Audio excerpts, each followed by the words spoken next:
Terendam banjir, jasad pria ditemukan membengkak di Joglo Baru.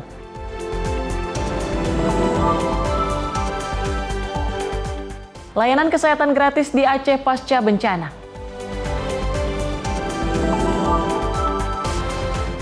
Sadis lansia 82 tahun diikat dan dianiaya hingga tewas.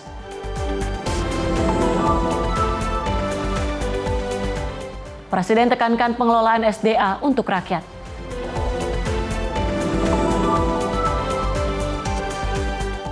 Presiden Uni Emirat Arab terima Presiden Pakistan di Abu Dhabi.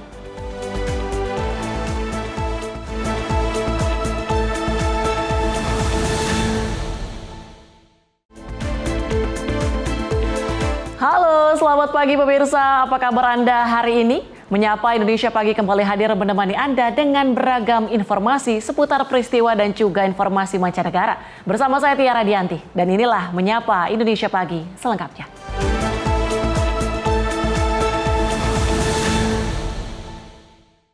Kami awali dengan informasi ratusan makam di TPU Malaka 1 Pondok Kopi dan TPU Pondok Kelapa Jakarta Timur terendam banjir Kamis pagi. Bukan hanya di area makam, banjir juga menggenangi jalan. Aktivitas warga di kawasan TPU pun ikut terganggu. Tidak hanya pemukiman dan jalan, pemakaman umum turut dilanda banjir saat hujan deras yang mengguyur Jakarta sejak Rabu malam. Seperti di TPU Malaka 1 dan TPU Pondok Kelapa Duren Sawit, Jakarta Timur, ratusan makam terendam banjir. Sebagian makam bahkan hanya tinggal terlihat batu nisannya saja. Banjir di kedua TPU ini mencapai 40 cm di pemakaman yang berada di dataran paling rendah. Banjir juga merendam jalan hingga akses jalan, akibatnya aktivitas warga di TPU sempat terganggu. Ini banjir dari jam berapa? Dari air naik itu dari jam 3. Ini tergenang pemakaman apa sih? TPU Pondok Kelapa. Tingginya berapa? Ketinggiannya mencapai, kalau di jalan itu mencapai ada sekitar 60 cm. Oh, di jalanan. Iya, jalanan. Selain pemakaman, berarti akses jalan ya? Akses jalan juga. Berarti ini yang tergenang di dataran rendah aja? Yang rendah. Masyarakat terus mau ziarah masih terganggu. Jadi fasilitas untuk lewat nggak bisa gitu. Nah, ini warga juga terganggu kan nih? Sama, warga juga terganggu karena jalanan ini kan jalanan alternatif untuk warga lewat antar sekolah. Banjir yang melanda pemakaman ini dikarenakan hujan yang deras mengakibatkan saluran air tidak bisa menampungnya. Dari Jakarta Timur, Joko Puji, jurnalis Sinpo TV melaporkan. Pemirsa, tim SAR gabungan berhasil menemukan anak yang terpeleset dan hanyut di aliran Kali Cikarang pada 27 Januari 2026. Korban ditemukan dalam kondisi meninggal dunia sekitar 1,7 km dari lokasi kejadian. Seorang anak atas nama Indri 4 tahun dilaporkan terpeleset dan hanyut di aliran Kali Cikarang. Sebelumnya korban bersama dua orang temannya bermain di tepi kali pada Senin 26 Januari 2026 sekitar pukul 16.00 waktu Indonesia Barat di perumahan Cikarang Grand Village, Kabupaten Bekasi, Jawa Barat. Ketiganya terpeleset dan jatuh di Kali Cikarang. Dua orang temannya korban berhasil diselamatkan oleh saksi di lokasi kejadian. Sementara korban hanyut terbawa arus hingga akhirnya tenggelam. Puluhan personel gabungan SAR dikerahkan dalam proses pencarian bersama masyarakat setempat. Upaya pencarian dilakukan menggunakan perahu karet untuk menyisir area lokasi kejadian sejauh 3 km, serta pemantauan visual melalui jalur darat sejauh 2 km. Pada Selasa siang 27 Januari 2026, sekitar pukul 14.20 waktu Indonesia Barat, tim SAR gabungan berhasil menemukan korban. Korban ditemukan dalam kondisi meninggal dunia sekitar 1,7 km dari lokasi kejadian. Tim redaksi Sinpo TV melaporkan. Warga sekitar Bendung Tirtonadi, Kecamatan Banjarsari, Kota Solo dibuat gempar oleh seorang pemuda yang jatuh ke area air di bawah bendungan. Menerima informasi itu, BPBD Solo dan tim SAR gabungan melakukan asesmen terhadap survivor. Warga sekitar Bendung Tirtonadi, Kecamatan Banjarsari, Kota Solo, dibuat gempar oleh seorang pemuda yang jatuh ke area air di bawah bendungan pada Rabu 28 Januari sekitar pukul 4.30 waktu Indonesia Barat. Seorang saksi mata melihat pemuda itu jatuh ke dalam air, kemudian berusaha mengikuti arah hanyutnya korban dari daratan hingga sekitar jembatan keris. Tapi tidak lama kemudian tubuh korban tidak terlihat lagi di permukaan air. Saksi itu lantas menceritakan kejadian tersebut kepada tetangganya yang melaporkan kejadian itu ke petugas Badan Penanggulangan Bencana Daerah Kota Solo. Menerima informasi itu, BPBD Solo dan tim SAR gabungan melakukan asesmen terhadap survivor yang jatuh di aliran sungai. Pada pukul 8.00 waktu Indonesia Barat, operasi SAR resmi dibuka. Berdasarkan informasi satu Search and Rescue Unit diterjunkan untuk menyisir air dari lokasi jatuhnya pemuda itu hingga sebelah timur Jembatan Keris. Sekitar pukul 8:55 waktu Indonesia Barat, Posko Induk Operasi SAR Bendungan Tirtona di Solo mendapatkan informasi dari pemerintah Kelurahan Gilingan bahwa ada satu orang yang dibawa oleh warga ke kantor kelurahan. Menerima informasi tersebut, tim Posko Induk menuju kantor Kelurahan Gilingan. Setelah dilakukan pengecekan, dapat dipastikan orang tersebut memang survivor yang dicari. Dengan ditemukannya survivor, operasi SAR resmi ditutup pada pukul 9:38 waktu Indonesia Barat dan SAR gabungan dikembalikan ke satuan masing-masing. Tim redaksi Sinpo TV melaporkan. Pemirsa, banjir masih merendam sekolah dasar di Petogokan, Kebayoran Baru, Jakarta Selatan. Banjir yang lama surut membuat sekolah menerapkan pembelajaran jarak jauh atau PJJ untuk para siswanya.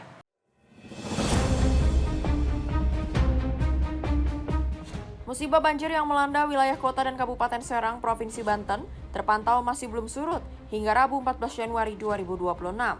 Salah satu titik terparah berada di perumahan Bumi Ciruas Permai 2 atau BCP 2 yang merendam sedikitnya 10 RT di lingkungan RW 05. Akibat genangan air yang cukup tinggi, aktivitas harian warga lumpuh total.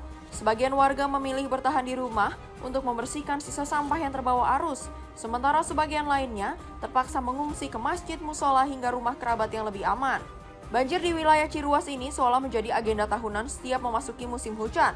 Selain faktor topografi wilayah yang rendah, luapan air kiriman dari daerah lain memperburuk kondisi di kompleks perumahan tersebut. Hingga saat ini, warga masih berjaga-jaga mengantisipasi adanya kenaikan debit air jika hujan kembali turun. Masyarakat berharap pemerintah segera turun tangan, baik dalam pemberian bantuan darurat maupun solusi jangka panjang untuk memutus rantai banjir tahunan di wilayah Ciruas. Tim redaksi Sinpo TV melaporkan. Banjir kembali menggenangi Jalan Patra setinggi 40 hingga 60 cm yang terjadi sejak Kamis subuh. Hujan deras dan luapan kali Sekretaris menjadi pemicu terjadinya banjir di kawasan Jalan Patra Kebonjeruk, Jakarta Barat ini.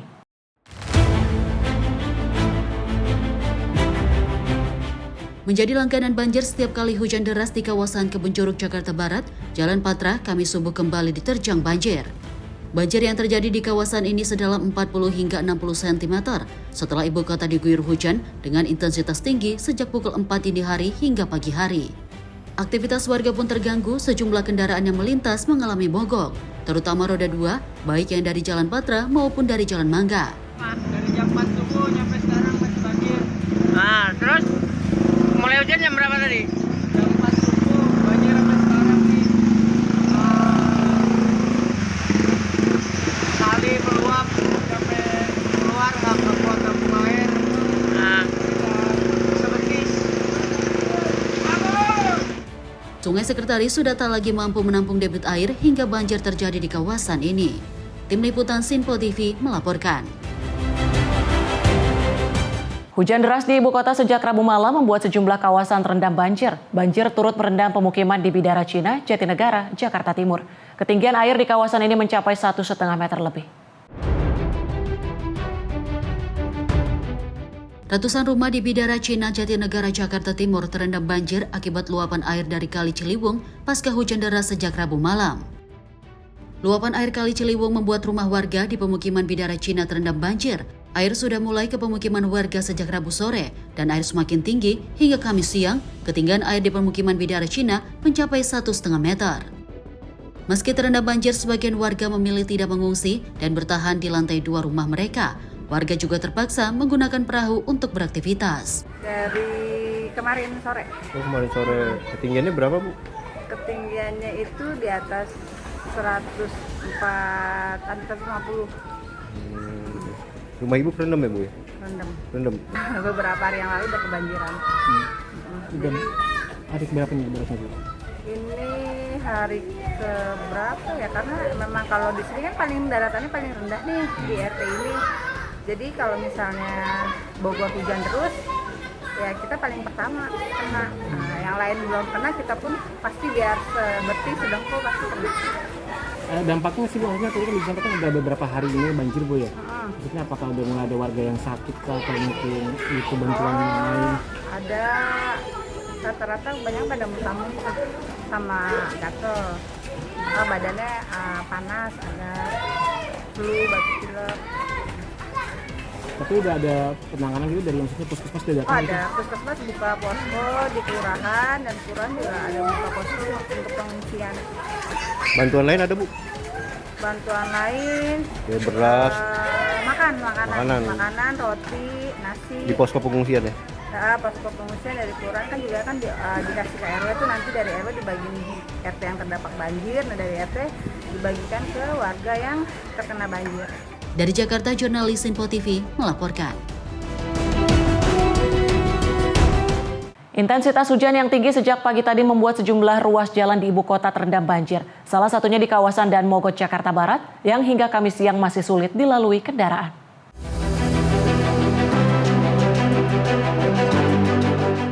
Antrean kendaraan terjadi di ruas Jalan Dan Mogot, tepatnya di sekitar Taman Kota Kembangan Utara, Jakarta Barat pada Kamis pagi. Genangan air setinggi 20 hingga 30 cm menutupi badan jalan dan menghambat laju kendaraan. Tidak hanya jalur utama, jalur khusus Transjakarta juga turut tergenang. Kondisi ini membuat calon penumpang Transjakarta terhambat karena armada bus tidak dapat melintas dengan normal. Sejumlah pengendara roda 2 yang nekat menerobos genangan terpaksa harus mendorong kendaraan mereka karena mengalami mati mesin atau mogok. Hingga saat ini hanya terlihat satu unit pompa portable yang disiagakan untuk menyedot debit air. Jumlahnya kemacetan panjang menuju arah Cengkareng tidak terhindarkan. Ini kurang lebih dari 4:30 pagi, Pak. 5 pagi. Titik ketinggian berapa sentimeter, Pak? Titik ketinggian tadi pagi sekitar 50 cm. Saat ini? Ya, saat ini sudah berkurang sekitar 20 cm. Ya. Pak, ini yang disiagakan pompa berapa, Pak? Berapa unit? Dari Taman Sari, kita kan dari Taman Sari berbantuan cuma 1 pompa, selebihnya di depan, Pak. Banyak banget di pompa gedenya. Pas perumahan Victor, apartemen Victor juga banyak, Pak. Tim Liputan Sinpo TV melaporkan. Warga Kompleks Joglo Baru, Jakarta Barat dihebohkan dengan penemuan sesosok mayat pria dalam kondisi membengkak pada Selasa siang 27 Januari 2026. Mayat ditemukan di salah satu rumah yang sebelumnya terendam banjir sejak Jumat 23 Januari 2026.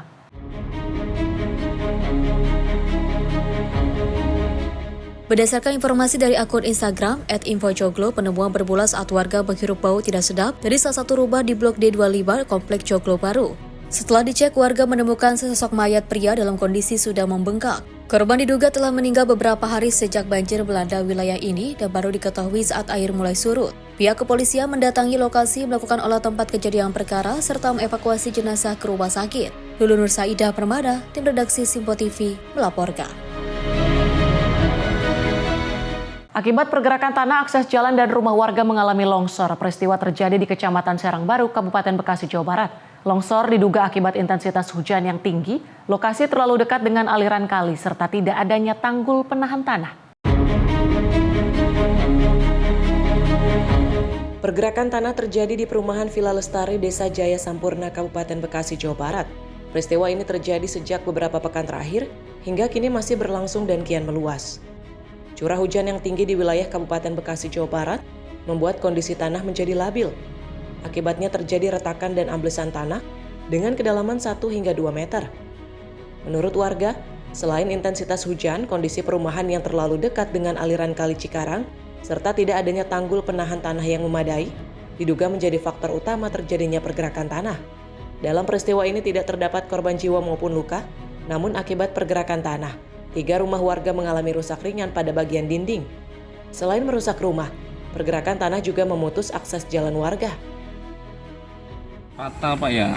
Nah, karena kan waktu itu dulu pernah banjir, dari masyarakat sini minta ada solusi dari developer, ternyata dibuatkan tanggul, tapi kan di sini tuh nggak kena banjir, yang kena banjir itu di bawah sana ya.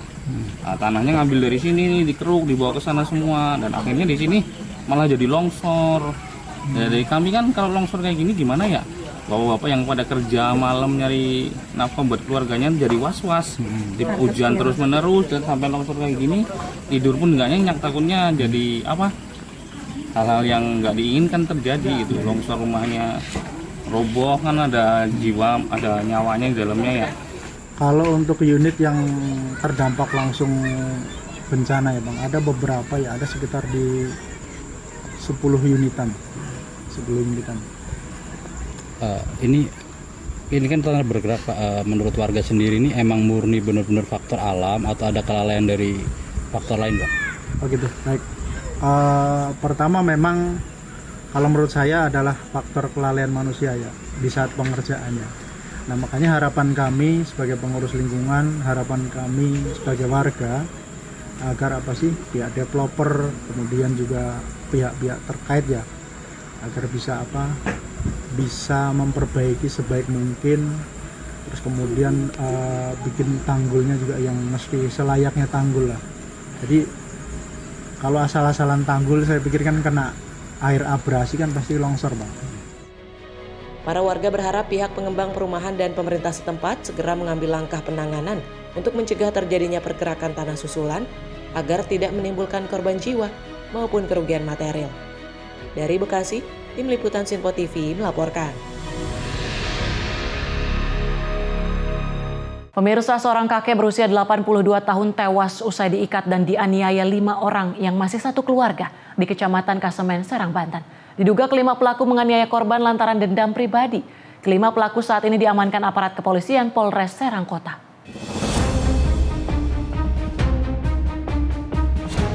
Rekaman video amatir memperlihatkan kondisi tragis Lihan alias Munir, seorang lansia asal Tirtayasa, sesaat dianiaya di lapangan perumahan Panjunan Indah, Kecamatan Kasemen, Serang, Banten. Korban terlihat diikat dengan kondisi berlumuran darah usai dihakimi sejumlah orang. Saat ditemukan, lansia 82 tahun ini sempat dilarikan ke rumah sakit untuk mendapatkan pertolongan medis, namun nyawanya tidak tertolong. Menindaklanjuti kejadian, Satreskrim Polres Serang Kota bergerak cepat dan juga menangkap 5 orang pelaku berinisial C, F, B, H, dan A. Berdasarkan hasil pemeriksaan, kelima pelaku ternyata masih satu keluarga. Pihak kepolisian menyebut aksi ini dipicu dendam pribadi. Korban sebelumnya diduga pernah melakukan pembacokan terhadap pelaku berinisial J pada pekan lalu, hingga pelaku J harus menjalani perawatan di rumah sakit. Saat bertemu kembali di lokasi kejadian, para pelaku tersulut emosi hingga melakukan penganiayaan secara bersama-sama. Setelah sampai di tempat kejadian, ya, pada saat itu korban sedang berkunjung ke rumah saudaranya. Kelima orang tersebut masuk ke rumah untuk menanyakan di manakah korban berada. Namun pada saat dicari tidak ada. Namun ada salah satu tersangka mendengar adanya bunyi ataupun suara knalpot motor. Kemudian setelah dikejar ternyata itu korban. Korban dikejar, kemudian ditarik, ya, pakaiannya ditarik sehingga korban terjatuh. Kemudian korban diamankan oleh mereka, namun korban pun juga dianiaya, ya, dengan cara ada yang ditendang di kepala, kemudian dada. Setelah itu mereka pun juga mengikat tali dan tangan korban. Setelah diikat, kemudian dibawa menggunakan sepeda motor dari Karangantut ke Tirtayasa. Nah, sampai di sana korban diamankan ataupun dibawa ke kantor desa Kebon, Kecamatan Tirtayasa. Setelah itu, kemudian salah satu dari pelaku menghubungi anggota kepolisian Polsek Tirtayasa. Nah, setelah anggota Polsek Tirtayasa itu sampai di kantor desa, kemudian anggota Polsek membawa korban ke puskesmas untuk ditangani, ya, untuk dilakukan pengobatan. Namun dikarenakan kondisinya yang parah, akhirnya dirujuk ke Rumah Sakit Bayangkara. Namun setelah sampai di sana, tidak lama korban meninggal dunia. Kini kelima anggota keluarga ini harus mendekam di balik jeruji besi Reskrim Polres Serang Kota. Mereka dijerat dengan pasal tentang kekerasan yang juga mengakibatkan hilangnya nyawa seseorang dengan ancaman hukuman maksimal 12 tahun penjara. Dari Serang, Banten, jurnalis Sinpo TV melaporkan. Pelaku utama pencurian dengan kekerasan yang menodongkan senjata api dan seret korban yang merupakan seorang ibu di Bandar Lampung akhirnya berhasil ditangkap polisi. Pelaku merupakan bagian dari komplotan curas yang telah berulang kali beraksi di Bandar Lampung dan sekitarnya.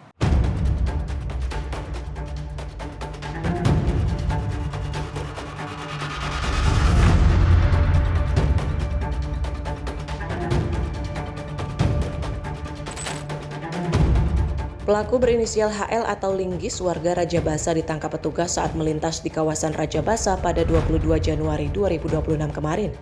Aksi curas ini terjadi di Jalan R.A. Bashir, Labuhan Dalam, Kecamatan Tanjung Senang, Bandar Lampung, pada bulan Juli 2025. Korban bernama Mutia saat itu sedang menggiling kopi dan memarkir motor dengan kunci masih terpasang. Saat itu korban melakukan perlawanan sehingga pelaku melepaskan tembakan ke udara menggunakan senjata api. Korban yang berusaha mempertahankan sepeda motornya pun diseret pelaku hingga mengalami luka di bagian kepala. Kena tembak. Ini udah dihubungin ini ambulan. Ambulan udah nelpon belum? Ini ibu-ibu kena tembak begal di depan. Kasubdit Jatanras Ditreskrimum Polda Lampung, AKBP Ujang Supriyanto menyebut, HL merupakan pelaku utama yang berperan sebagai eksekutor atau yang mengambil sepeda motor korban. Hasil penyelidikan, pelaku HL tercatat telah melakukan 8 kali aksi curas dan curat. Dari 4 pelaku ini sudah 3 orang tersangka yang diamankan. 2 di wilayah hukum Polresta, yang satu di Polresta, 2 kami amankan di Direktorat Kriminal Umum Polda Lampung. Sudah berapa TKP? Hasil interogasi kami, hasil pendalaman kami, yang bersangkutan sudah 8 kali melakukan tindak pidana pencurian dengan kekerasan maupun pencurian dengan pemberatan di wilayah hukum Polresta Bandar Lampung dan 1 di wilayah hukum Polres Metro. Jadi kalau peran yang bersangkutan, HL ini selaku pemetik. Jadi dalam bekerja dia minimal didampingi bekerja minimal 2 orang. Peran dia adalah sebagai pemetik, artinya kendaraan ini yang melakukan yang mengambil kendaraan ini dengan menggunakan kunci letter T ini adalah yang bersangkutan. Selalu bawa senpi dia ya? Selalu setiap bekerja, terutama kasus curas selalu menggunakan senpi. Untuk senpinya sendiri sudah diamankan terpisah dalam perkara yang ada atau ditangani oleh Polresta Bandar Lampung. Dari 4 pelaku yang terlibat kasus pencurian dengan kekerasan ini, polisi telah berhasil mengamankan 3 diantaranya. 2 ditangkap oleh Polda Lampung dan 1 ditangkap Polresta Bandar Lampung. Dari Bandar Lampung, Immanuel Simorangkir, kontributor Sinpo TV, melaporkan. Nekat bobol Pegadaian dan curi belasan handphone senilai 88 juta rupiah di Jagakarsa, Jakarta Selatan. Seorang pengedar narkoba asal Bojonggede, Kabupaten Bogor, Jawa Barat menangis saat ditangkap Subditreskrim Polda Metro Jaya. Pelaku nekat mencuri demi membiayai usahanya sebagai penjual narkoba. Selamat panjang umur, kita kan doakan. Ulang tahun ya? Lagu Selamat Ulang Tahun mengawali kisah penangkapan MN, buronan kasus pencurian dan pembobolan kantor Pegadaian di Jagakarsa, Jakarta Selatan. Pelaku ditangkap Subditreskrim Polda Metro Jaya di rumahnya di kawasan Bojonggede, Kabupaten Bogor, Jawa Barat. Tak hanya kaget dengan kedatangan petugas kepolisian, tersangka MN juga menangis saat polisi menemukan barang bukti handphone curian dan narkotika jenis tembakau sintetis yang disimpannya. Penangkapan ini berawal dari aksi pencurian dan pembobolan sebuah kantor Pegadaian di kawasan Jagakarsa, Jakarta Selatan. Melalui atap, tersangka MN bersama rekannya RAJ mencuri 15 handphone Gadaian senilai 88 juta rupiah. Agar lolos dari kejaran polisi, pelaku mematikan CCTV di Pegadaian. Namun usaha kedua pelaku kabur dari kejaran polisi berakhir sia-sia. Sebulan buron, kisah pelarian kedua pelaku berakhir pada Selasa malam. Dari hasil penyidikan, kedua tersangka nekat mencuri dan membobol kantor Pegadaian karena membutuhkan modal untuk berjualan narkotika. Hal ini senada dengan temuan polisi di lokasi penangkapan, di mana 80 gram narkotika jenis tembakau sintetis ditemukan tersimpan di rumah pelaku. Sadar temuan ini memperberat masa hukuman, pelaku pun sontak menangis di hadapan polisi. Kami dari Subditreskrim Polda Metro Jaya baru saja mengamankan 2 orang tersangka spesialis pencurian dan pemberatan yang menyasar sebuah kantor Pegadaian di wilayah Jagakarsa, Jakarta Selatan pada 15 Januari 2025 kemarin. Para pelaku menjalankan aksinya secara terencana dengan memanjat atap bangunan menggunakan tangga, lalu merusak plafon kantor untuk mendapatkan akses masuk ke dalam ruangan. Guna menghilangkan jejak, para pelaku melumpuhkan sistem keamanan dengan memutus kabel CCTV sebelum mengambil barang-barang berharga di dalam ruangan. 2 orang pelaku berinisial MN yang berperan sebagai eksekutor dan RAJ yang berperan sebagai mengawasi lokasi diamankan di wilayah Bojonggede, Bogor. Dari aksi kejahatan tersebut, pelaku menggasak 15 tipe ponsel merek iPhone dan merek Android.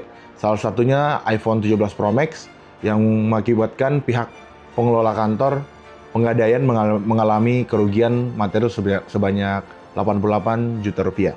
Saat melakukan penggeledahan, petugas menemukan sejumlah bungkusan yang diduga berisi tembakau sintetis.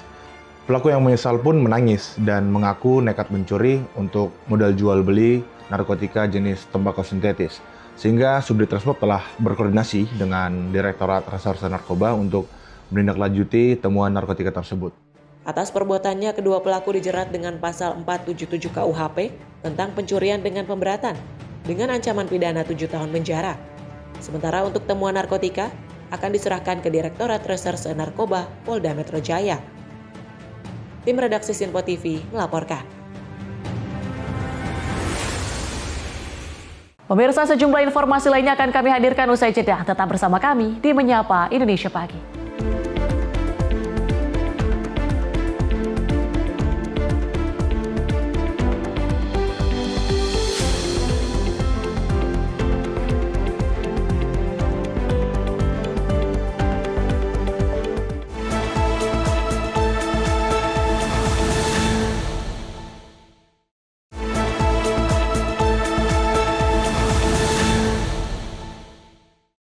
Anda kembali menyaksikan Menyapa Indonesia Pagi.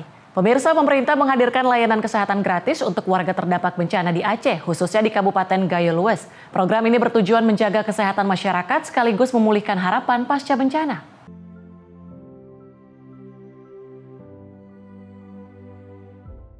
Pemerintah terus menghadirkan layanan kesehatan gratis bagi masyarakat terdampak bencana di Aceh, khususnya di Kabupaten Gayo Lues. Layanan ini bertujuan menjaga kesehatan warga di tengah keterbatasan fasilitas pasca bencana sekaligus memulihkan harapan masyarakat. Pelayanan mobile digelar hingga ke desa-desa terpencil dan wilayah sulit dijangkau, termasuk Desa Tetinggi, Gampung Lempuh, Rerebe, dan Ekan. Di lapangan, terlihat personel TNI bersama petugas Kementerian Kesehatan sigap memberikan pemeriksaan kesehatan, pengobatan, dan pemantauan kondisi warga, terutama lansia, balita, dan anak-anak. Meski dilakukan di tenda darurat atau ruang terbuka, dengan fasilitas sederhana, antusiasme warga terlihat jelas. Layanan kesehatan gratis memberikan rasa aman sekaligus harapan, memperkuat pemulihan masyarakat pasca bencana, dan menekankan komitmen pemerintah hadir di tengah mereka.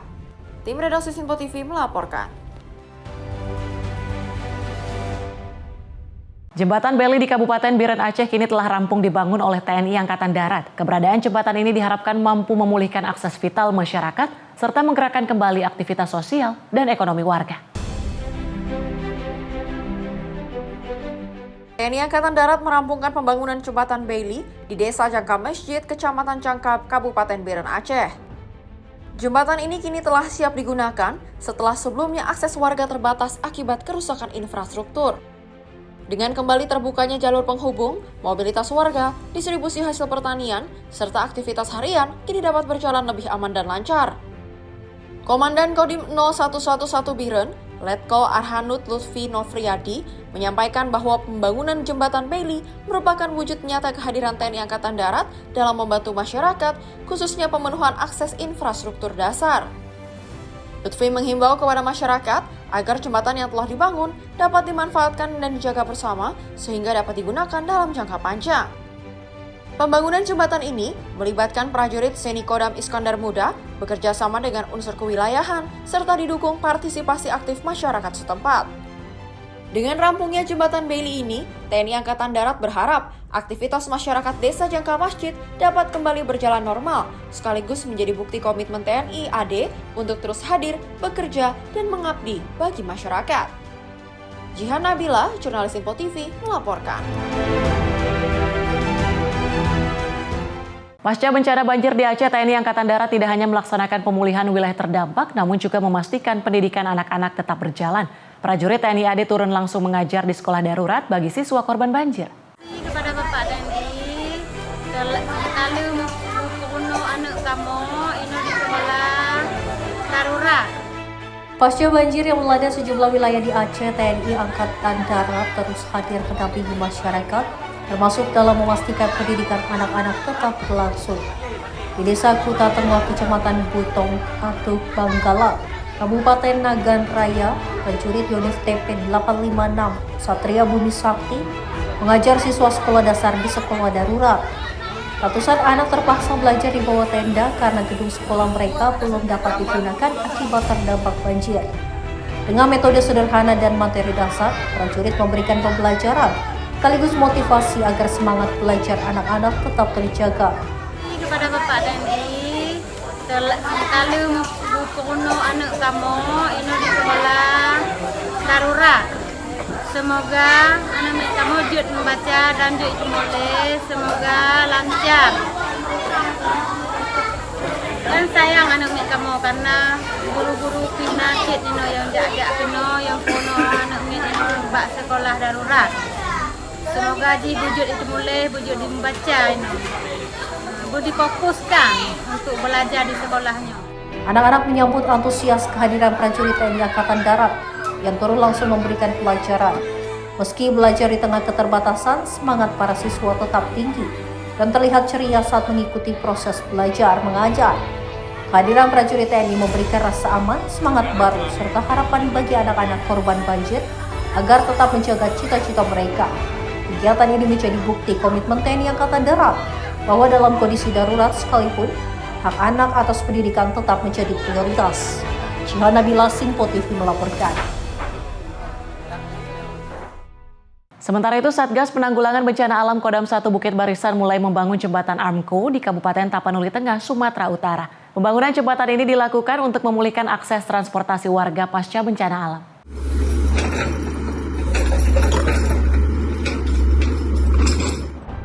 Satgas Kul Benkal Kodim 1 Bukit Barisan kembali melaksanakan pembangunan jembatan Armco, yakni di Desa Masundung, Kecamatan Lumut, Kabupaten Tapanuli Tengah. Pembangunan jembatan ini menjadi bagian dari upaya percepatan pemulihan wilayah serta pemulihan konektivitas dan aktivitas ekonomi masyarakat yang terganggu akibat bencana. Proses pembangunan melibatkan personel Koramil 04 Pinang Sori, Densi Bank 4 Sibolga, serta Yon TP 908 Gajah Dompang. Pekerjaan didukung dengan peralatan berat seperti 2 unit ekskavator, serta peralatan manual guna memastikan pembangunan berjalan cepat dan aman. Hingga saat ini progres perakitan Armco telah mencapai 90%, sementara lantai kerja dan penimbunan masing-masing telah mencapai 20%. Dengan dibangunnya jembatan ini diharapkan akses transportasi warga dapat segera pulih dan aktivitas masyarakat kembali normal. Cihan Nabila, Sinpo TV melaporkan. Pemirsa, TNI bersama tim gabungan melakukan upaya pemadaman kebakaran hutan dan lahan atau Karhutla di Kabupaten Aceh Selatan. Langkah ini dilakukan untuk mencegah api merambat ke pemukiman warga serta meluas ke kawasan hutan lainnya. Kebakaran hutan dan lahan kembali terjadi di sejumlah wilayah Kabupaten Aceh Selatan Selasa 27 Januari 2026. TNI bersama tim gabungan segera diterjunkan untuk melakukan pemadaman, sekaligus mencegah api mendekati permukiman warga. Pemadaman dilaksanakan di Kecamatan Bangkongan dan Trumon Timur dengan melibatkan personel TNI, Polri, BPBD serta BKSDA. Puluhan hektar lahan milik masyarakat dilaporkan terbakar akibat cepatnya perambatan api di tengah kondisi cuaca panas. Meski dengan medan sulit dan akses terbatas, personel gabungan terus berupaya memadamkan api dengan peralatan yang ada. Selain menggunakan pompa air, pemadaman juga dilakukan secara manual untuk menjangkau titik api di area terpencil. Hingga saat ini, sejumlah titik api berhasil dikendalikan, namun pemantauan dan pemadaman lanjutan masih terus dilakukan guna mencegah api kembali menyala. Yohana Bila, Sinpo TV melaporkan. Desa-desa di Tapanuli kini semakin terhubung berkat pembangunan jembatan yang terus berjalan. Dan infrastruktur ini menjadi kunci bagi warga untuk mengakses sekolah, pasar, dan layanan publik.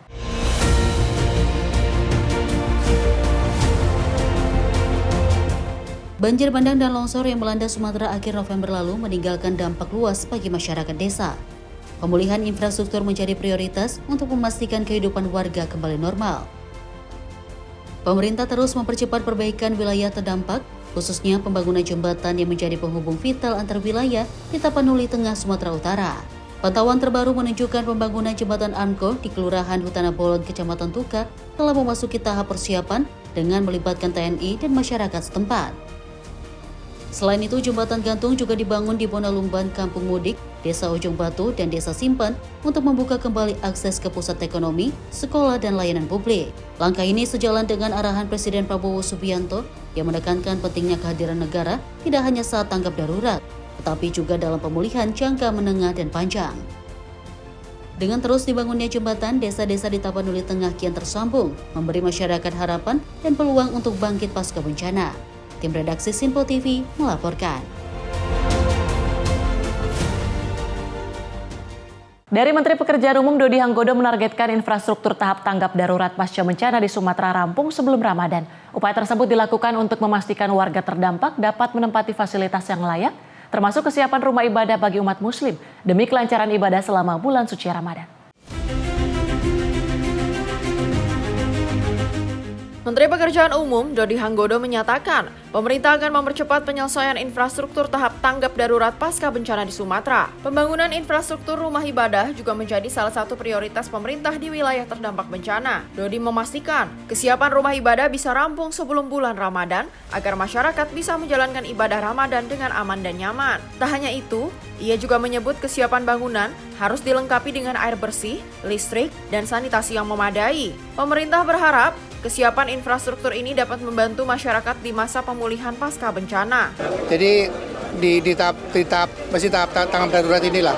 Terus rumah-rumah ibadah sudah sebagian harus sudah siap untuk rekan-rekan yang beragama Islam melaksanakan kewajiban di bulan Ramadan.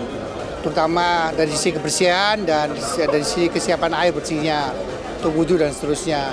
Itu yang kemarin ditekankan sih. Yang lain-lain masih bertahap ya, karena kalau tadi kan dari program kita di awal paling lambat 2028 lah kita programkan di awal ya, karena kan saya lihat secara pribadi yang daerah-daerah di pelosok-pelosok itu memang belum terjamah sama sekali gitu. Dari Jakarta, Fani Davarisiano, Sinpo TV melaporkan. Presiden Prabowo Subianto memberikan arahan kepada Ketua Dewan Energi Nasional Bahlil Lahadalia untuk menghentikan impor bahan bakar minyak hingga mencapai swasembada energi nasional. Arahan tersebut disampaikan usai pelantikan keanggotaan DEN yang berlangsung di Istana Negara Jakarta pada Rabu, 28 Januari 2026.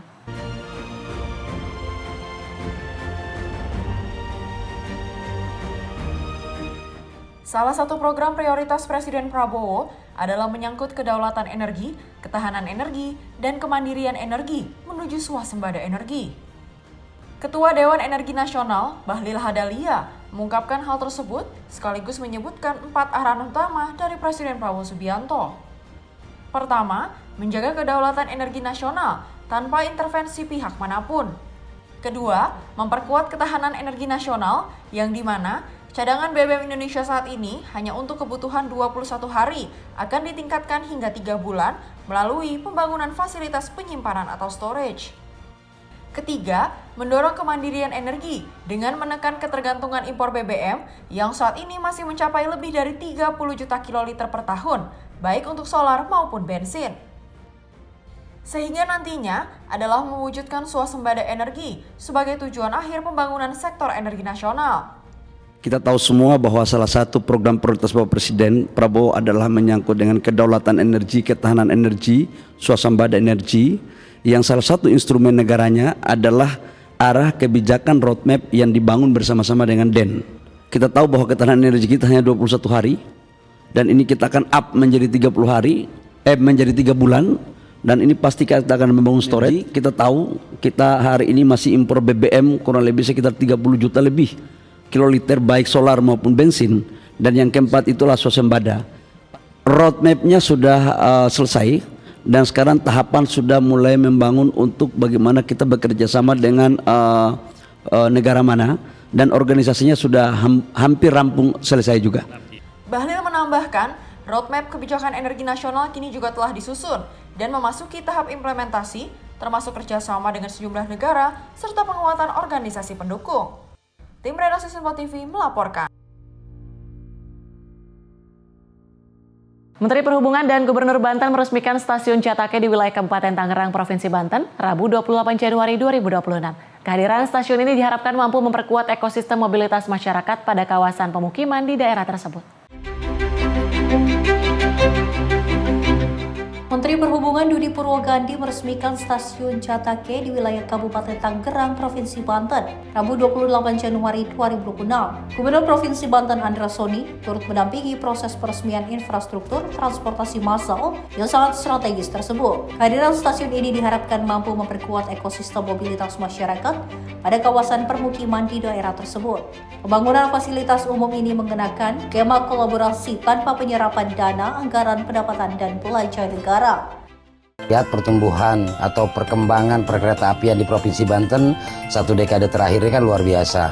Sejak dibukanya double track sampai dengan Rangkas Bitung, orang sudah mulai beralih kepada transportasi massal. Bahkan kita dengar, kita lihat bahwa sampai subuh orang udah antri ya di stasiun-stasiun besar.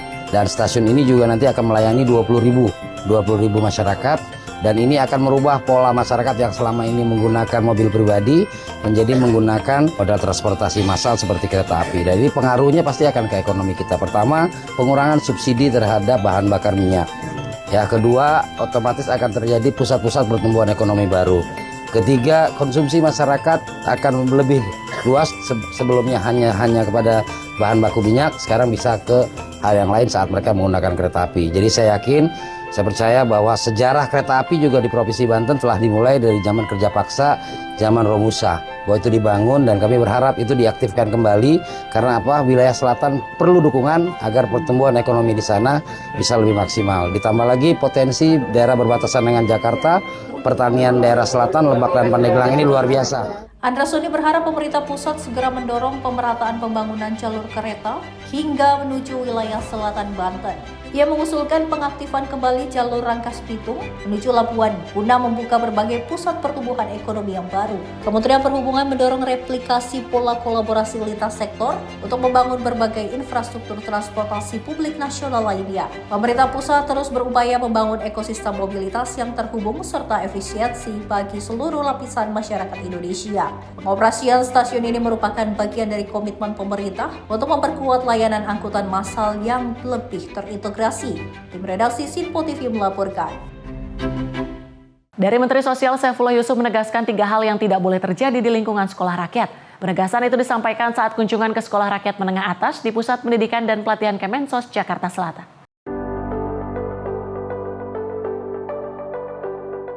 Menteri Sosial Saifullah Yusuf mengunjungi Sekolah Rakyat Menengah Atas di Pusat Pendidikan dan Pelatihan Kemensos, Jakarta Selatan. Dalam kunjungannya, Gus Ipul disambut para siswa dengan hangat dan menyaksikan karya serta pentas seni hasil kreativitas para murid.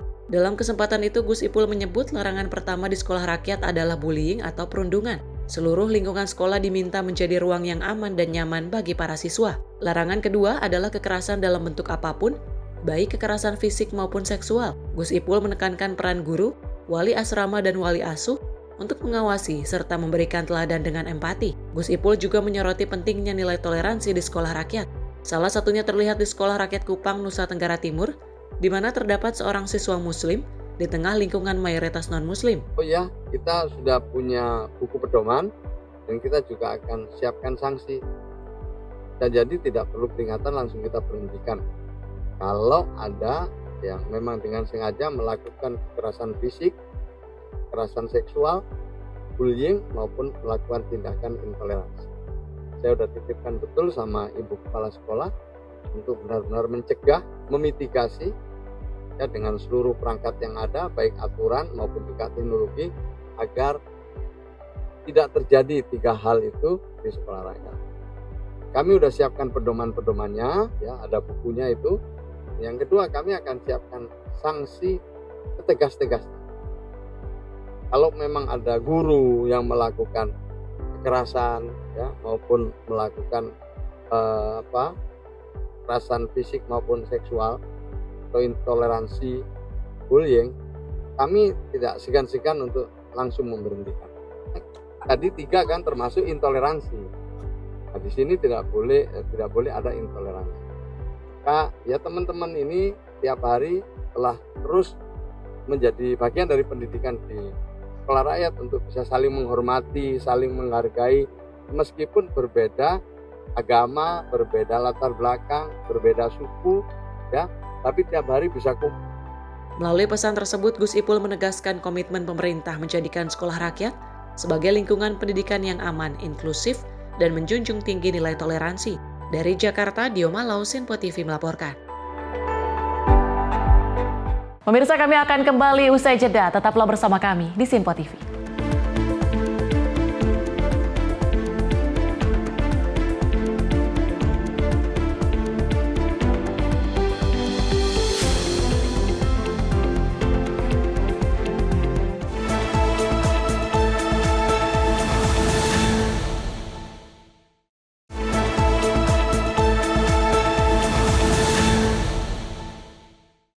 Selamat pagi pemirsa, Anda masih bersama kami di Menyapa Indonesia Pagi. Bidang Profesi dan Pengamanan atau BID Propam Polda Metro Jaya turun tangan menyelidiki dugaan pelanggaran etik seorang anggota Polsek Kemayoran, Jakarta Pusat yang menuduh pedagang es gabus menggunakan spons sebagai bahan baku. Polda Metro Jaya secara resmi meminta maaf dan mengaku tidak ada niat mematikan atau menghambat kegiatan pelaku usaha mikro kecil menengah atau UMKM. Video memperlihatkan saat anggota TNI dan Polri mengamankan seorang pedagang es gabus keliling di kawasan Kemayoran, Jakarta Pusat beberapa hari yang lalu. Kedua aparat ini menuding jika pedagang yang diketahui bernama Sudrajat 50 tahun menjual es gabus berbahan baku spons dan membahayakan kesehatan. Sudrajat bahkan dipaksa untuk memakan dagangannya oleh Serda Heri Purnomo, Babinsa Kelurahan Utan Panjang, dan Aibtu Ihwan Mulyadi, Babin Kamtibmas Kelurahan Kampung Rawa Selatan. Namun dari hasil pemeriksaan Tim Keamanan Pangan Kedokteran Kepolisian Polda Metro Jaya, seluruh sampel dagangan yang juga milik Sudrajat dipastikan tidak mengandung bahan berbahaya atau layak dikonsumsi. Rekaman video ini sontak viral setelah diunggah ke media sosial dan mendapat tanggapan beragam dari warganet. Polda Metro Jaya pun secara resmi meminta maaf dan tidak memiliki niat untuk mematikan atau menghambat kegiatan pelaku UMKM.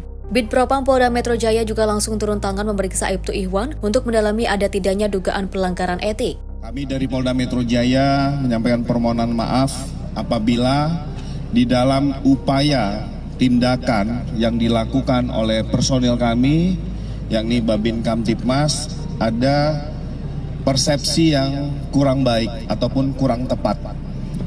Kami mohon maaf karena tujuannya adalah untuk memberikan edukasi.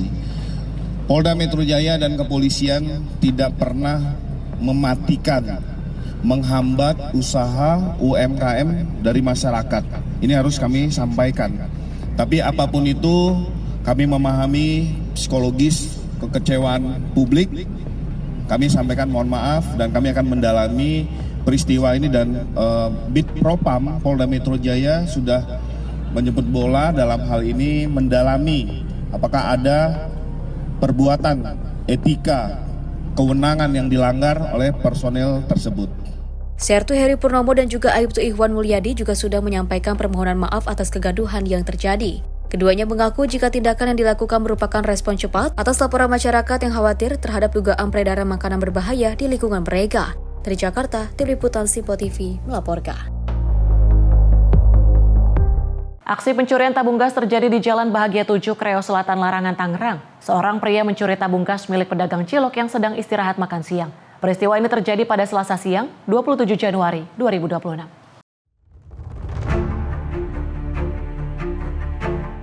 Aksi pencurian tabung gas milik tukang cilok terjadi di Jalan Bahagia 7, Kreo Selatan, Larangan, Tangerang. Pada Selasa siang 27 Januari 2026 sekitar pukul 12.23 WIB. Dalam rekaman CCTV terlihat pelaku mengenakan sweater berwarna hijau melintas menggunakan sepeda motor. Melihat sebuah gerobak cilok yang ditinggal pemiliknya, pelaku berhenti dan memperhatikan kondisi sekitar lokasi. Setelah dirasa aman, pelaku langsung mengambil tabung gas dari gerobak cilok dengan santai. Usai mengambil tabung gas, pelaku kemudian pergi meninggalkan lokasi agar tidak ketahuan pemiliknya. Akibat kejadian ini, korban mengalami kerugian dan berencana melaporkan peristiwa tersebut ke pihak berwajib. Susendi Adhika Priyanto, Tim Redaksi Simpo TV melaporkan. Kecelakaan kereta api terjadi di perlintasan kereta di Kabupaten Kebumen, Jawa Tengah. Kereta api Gajayana menghantam truk tronton pada Selasa malam 27 Januari 2026.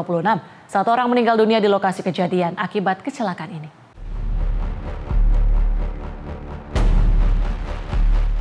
Kecelakaan melibatkan kereta api Gajayana dan truk tronton terjadi di perlintasan kereta api di Kabupaten Kebumen, Jawa Tengah pada Selasa malam 27 Januari 2026 sekitar pukul 21.32 waktu Indonesia Barat. Berdasarkan informasi di lapangan, truk tronton diduga menerobos perlintasan saat kereta api melintas. Akibat tabrakan keras ini, truk tronton hancur dan terpental hingga masuk ke dalam sungai di sekitar lokasi kejadian. 1 orang meninggal dunia di tempat, sementara petugas gabungan langsung melakukan evakuasi dan pengamanan lokasi. Akibat kecelakaan ini, jalur hulu kereta api sempat tidak dapat dilalui untuk sementara waktu. Petugas kemudian melakukan penanganan agar perjalanan kereta kembali normal. Hingga saat ini penyebab pasti kecelakaan masih dalam penyidikan pihak terkait. Susiandi Andika Priyanto, tim redaksi Simpo TV, melaporkan.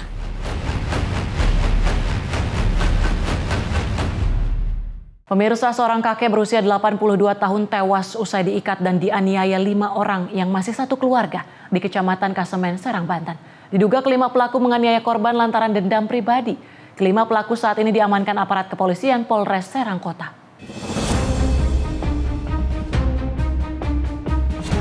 Rekaman video amatir memperlihatkan kondisi tragis Lihan alias Munir, seorang lansia asal Tirtayasa, sesaat dianiaya di lapangan perumahan Panjunan Indah, Kecamatan Kasemen, Serang, Banten. Korban terlihat diikat dengan kondisi berlumuran darah usai dihakimi sejumlah orang. Saat ditemukan, lansia 82 tahun ini sempat dilarikan ke rumah sakit untuk mendapatkan pertolongan medis, namun nyawanya tidak tertolong. Menindaklanjuti kejadian, Satreskrim Polres Serang Kota bergerak cepat dan juga menangkap 5 orang pelaku berinisial C, F, B, H, dan A. Berdasarkan hasil pemeriksaan, kelima pelaku ternyata masih satu keluarga. Pihak kepolisian menyebut aksi ini dipicu dendam pribadi. Korban sebelumnya diduga pernah melakukan pembacokan terhadap pelaku berinisial J pada pekan lalu, hingga pelaku J harus menjalani perawatan di rumah sakit. Saat bertemu kembali di lokasi kejadian, para pelaku tersulut emosi hingga melakukan penganiayaan secara bersama-sama. Setelah sampai di tempat kejadian, ya, pada saat itu korban sedang berkunjung ke rumah saudaranya. Kelima orang tersebut masuk ke rumah untuk menanyakan di manakah korban berada. Namun pada saat dicari tidak ada, namun ada salah satu tersangka mendengar adanya bunyi ataupun suara knalpot motor. Kemudian setelah dikejar ternyata itu korban. Korban dikejar, kemudian ditarik, ya, pakainya ditarik sehingga korban terjatuh. Kemudian korban diamankan oleh mereka, namun korban pun juga dianiaya, ya, dengan cara ada yang ditendang di kepala, kemudian dada. Setelah itu mereka pun juga mengikat tali dan tangan korban. Setelah itu, setelah diikat, kemudian dibawa menggunakan sepeda motor dari Karangantuk ke Tirtayasa. Nah, sampai di sana korban diamankan ataupun dibawa ke kantor desa Kebon, Kecamatan Tirtayasa. Setelah itu, kemudian salah satu dari pelaku menghubungi anggota kepolisian Polsek Tirtayasa. Nah, setelah anggota Polsek Tirtayasa itu sampai di kantor desa, kemudian anggota Polsek membawa korban ke puskesmas untuk ditangani, ya, untuk dilakukan pengobatan. Namun dikarenakan kondisinya yang parah, akhirnya dirujuk ke Rumah Sakit Bayangkara. Namun setelah sampai di sana, tidak lama korban meninggal dunia. Kini kelima anggota keluarga ini harus mendekam di balik jeruji besi Reskrim Polres Serang Kota. Mereka dijerat dengan pasal tentang kekerasan yang juga mengakibatkan hilangnya nyawa seseorang dengan ancaman hukuman maksimal 12 tahun penjara. Dari Serang, Banten, jurnalis Simpo TV melaporkan. Kita ke informasi lain, pemirsa. Terekam CCTV aksi pencurian mobil box terjadi di wilayah Jagakarsa, Jakarta Selatan. Komplotan pencuri menyasar mobil box milik toko Kampung Kandang. Aksi ini gagal setelah pelaku dipergoki pemilik toko saat beraksi.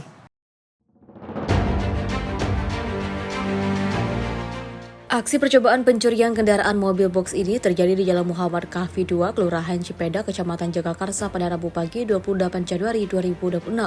Berdasarkan informasi, pelaku berjumlah 4 orang yang datang menggunakan 2 sepeda motor, 2 orang bertindak sebagai eksekutor, sementara 2 lainnya berjaga di atas motor untuk memantau situasi. Dalam rekaman CCTV, komplotan ini terlihat melakukan aksi sebanyak 2 kali percobaan. Pada aksi pertama, pelaku membuka pagar garasi dan masuk ke area parkir, namun kemudian meninggalkan lokasi.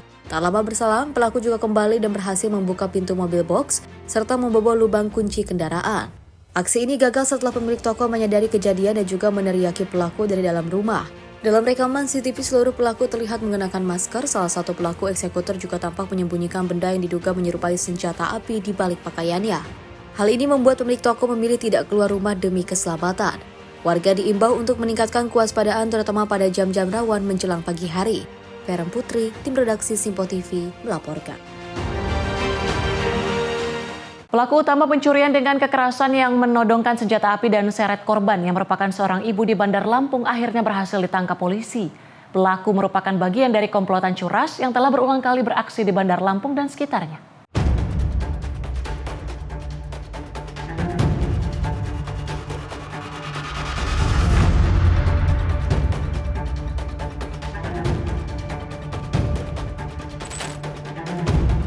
Pelaku berinisial HL atau Linggis warga Raja Basa ditangkap petugas saat melintas di kawasan Raja Basa pada 22 Januari 2026 kemarin.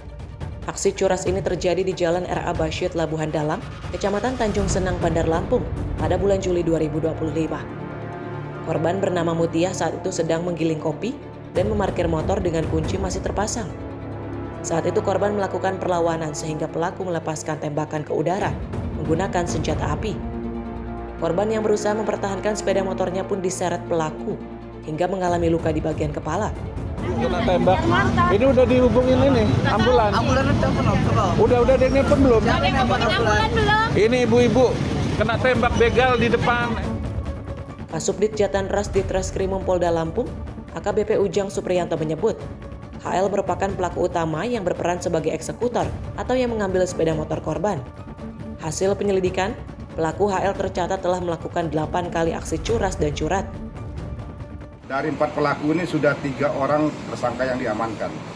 2 di wilayah hukum Polresta, yang satu di Polresta, 2 kami amankan di Direktorat Kriminal Umum Polda Lampung. Sudah berapa TKP?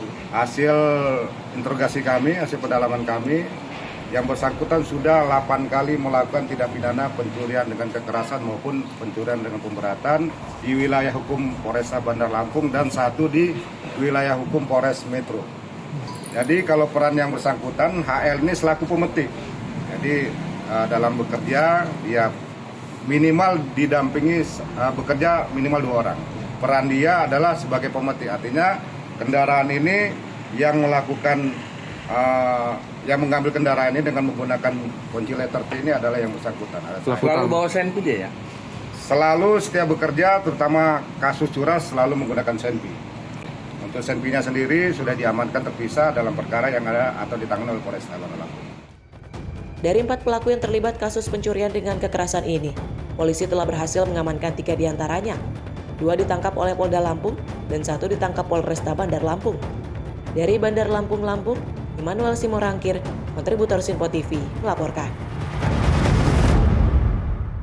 Nekat bobol pegadaian dan curi belasan handphone senilai 88 juta rupiah di Jagakarsa, Jakarta Selatan. Seorang pengedar narkoba asal Bojonggede, Kabupaten Bogor, Jawa Barat menangis saat ditangkap Subdit Resmo Polda Metro Jaya.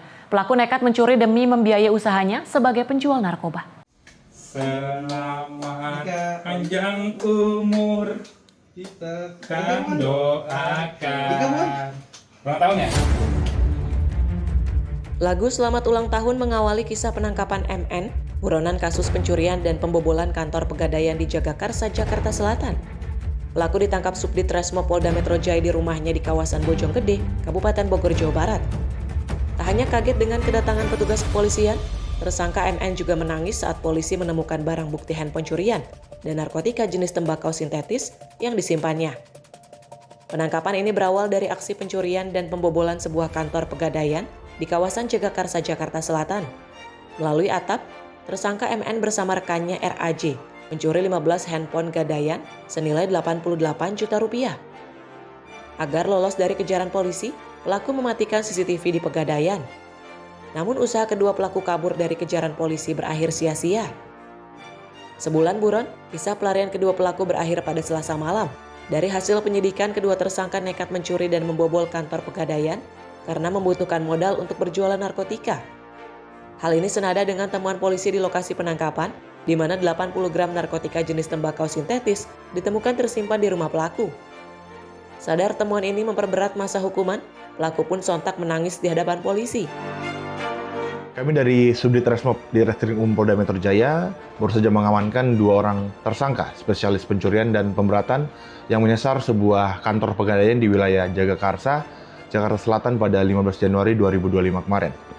Para pelaku menjalankan aksinya secara terencana dengan memanjat atap bangunan menggunakan tangga, lalu merusak plafon kantor untuk mendapatkan akses masuk ke dalam ruangan. Guna menghilangkan jejak, para pelaku melumpuhkan sistem keamanan dengan memutus kabel CCTV sebelum mengambil barang-barang berharga di dalam ruangan. 2 orang pelaku berinisial MN yang berperan sebagai eksekutor dan RAJ yang berperan sebagai mengawasi lokasi diamankan di wilayah Bojonggede, Bogor.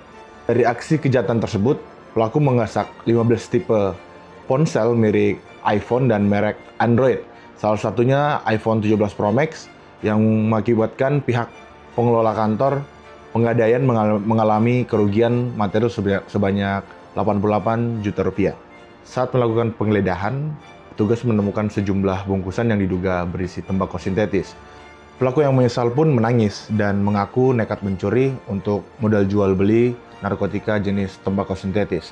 Sehingga Subdit Resmob telah berkoordinasi dengan Direktorat Reserse Narkoba untuk menindaklanjuti temuan narkotika tersebut. Atas perbuatannya, kedua pelaku dijerat dengan pasal 477 KUHP tentang pencurian dengan pemberatan dengan ancaman pidana 7 tahun penjara.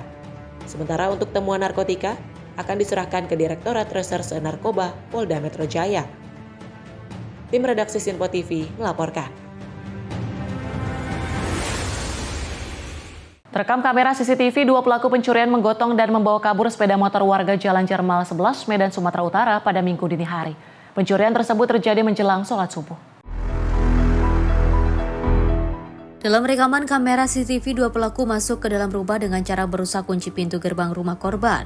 Setelah keduanya berhasil masuk, pelaku kemudian mengeluarkan sepeda motor NMAX yang terparkir di teras rumah. Keduanya sempat mengalami kesulitan mengeluarkan sepeda motor karena dalam kondisi stang dikunci. Berkali-kali pelaku berusaha merusak induk kunci namun gagal, hingga akhirnya kedua pelaku menggotong sepeda motor korban sampai keluar rumah. Setelah di luar rumah, pelaku akhirnya berhasil mematahkan kunci stang sepeda motor tersebut dan juga kabur. Korban Ahmad Junaidi pada Rabu sore mengatakan pencurian tersebut terjadi menjelang sholat subuh sekitar pukul 4:30 waktu Indonesia Barat. Sekitar pukul 2 pagi dirinya mengaku baru pulang dari luar rumah dan memparkirkan sepeda motornya seperti biasa di teras rumah. Pada pagi harinya, anak korban terkejut setelah melihat pintu gerbang rumah sudah terbuka dengan kondisi gembok rusak. Lebih terkejut lagi, sepeda motor yang biasa diparkir di teras rumah juga sudah tidak ada di tempatnya. Pelakunya yang terlihat dari CCTV itu 2 orang. Satu menggunakan masker dan satu yang sedang menghisap rokok. Cara masuk ke dalam, mereka membuka pagar, mengendap-endap, melihat situasi, kemudian mengangkat kereta keluar dan mematahkan stang keretanya untuk dibawa keluar oleh mereka. Sebelum membuat pengaduan ke Polsek Medan Area, korban sempat berusaha mencari sepeda motornya yang juga dicuri di sekitar tempat tinggalnya. Ahmad Periwira, Medan, Sumatera Utara, Sinpo TV melaporkan. Pemirsa, 1 unit mobil minibus meledak dan terbakar di ruas jalan utama Kota Ambon. Kebakaran menghebohkan warga sekitar dan mobil picu kemacetan lalu lintas.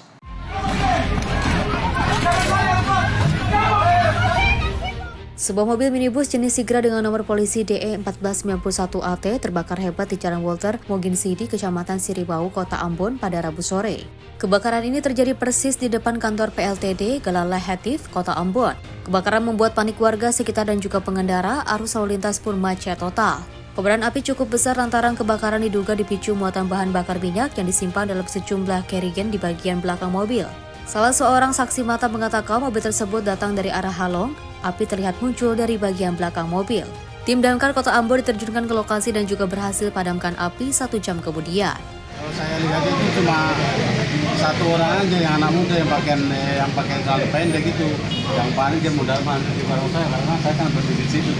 Saya teriak terus, saya juga panik, ini ada karena di dalam auto itu api itu menyala besar yang posisi di belakang itu, di belakang yang jok belakang itu sudah terbakar. Itu yang api besar dari belakang jok.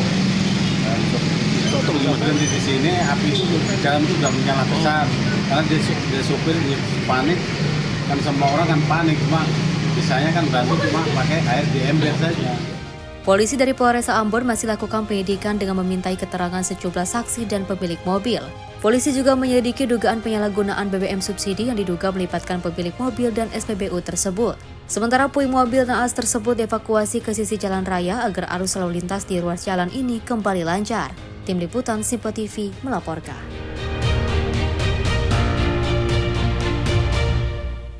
Dan pemirsa, informasi mancanegara akan kami hadirkan usai jeda. Tetap bersama kami di Menyapa Indonesia Pagi.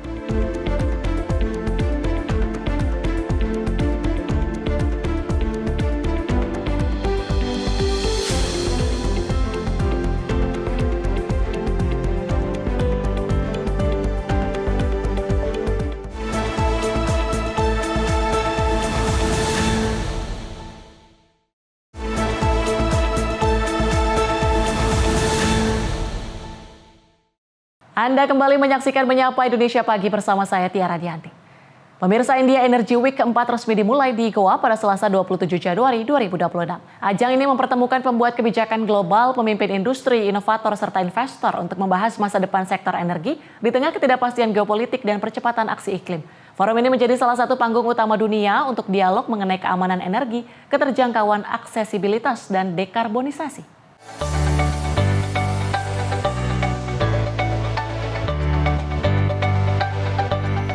India Energy Week keempat resmi digelar di kota Goa pada Selasa 27 Januari 2026. Acara ini menghadirkan para pemangku kepentingan global dari berbagai sektor untuk merumuskan arah masa depan energi dunia. Rekaman menunjukkan para peserta mengunjungi pavilion perusahaan dari berbagai negara, mengikuti diskusi panel, serta menyaksikan beragam inovasi dan teknologi terkini di bidang energi. Sejumlah peserta menyampaikan antusiasme terhadap masa depan energi. Fokus utama tertuju pada pengembangan energi terbarukan, serta upaya India mencapai kemandirian energi dengan solusi yang ekonomis dan berkelanjutan. Dalam konteks geopolitik global, India juga menegaskan komitmen terhadap agenda keberlanjutan. India disebut akan terus memperkuat kerjasama strategis, termasuk dengan Rusia, untuk membangun rantai pasok energi dan mencapai tujuan transisi energi. Acara yang disiapkan oleh Kementerian Perminyakan dan Gas Alam India ini berlangsung selama 4 hari. India Energy Week dijadwalkan berakhir pada 30 Januari 2026 dan diposisikan sebagai salah satu platform terkemuka dunia dalam dialog energi global. Tim redaksi Simpo TV melaporkan. Presiden Uni Emirat Arab Sheikh Mohammed bin Zayed Al Nahyan menerima kunjungan Presiden Pakistan Asif Ali Zardari di Istana Qasr Al Bahr Abu Dhabi. Pertemuan tingkat tinggi ini membahas penguatan hubungan bilateral termasuk kerjasama perdagangan ekonomi dan keamanan regional.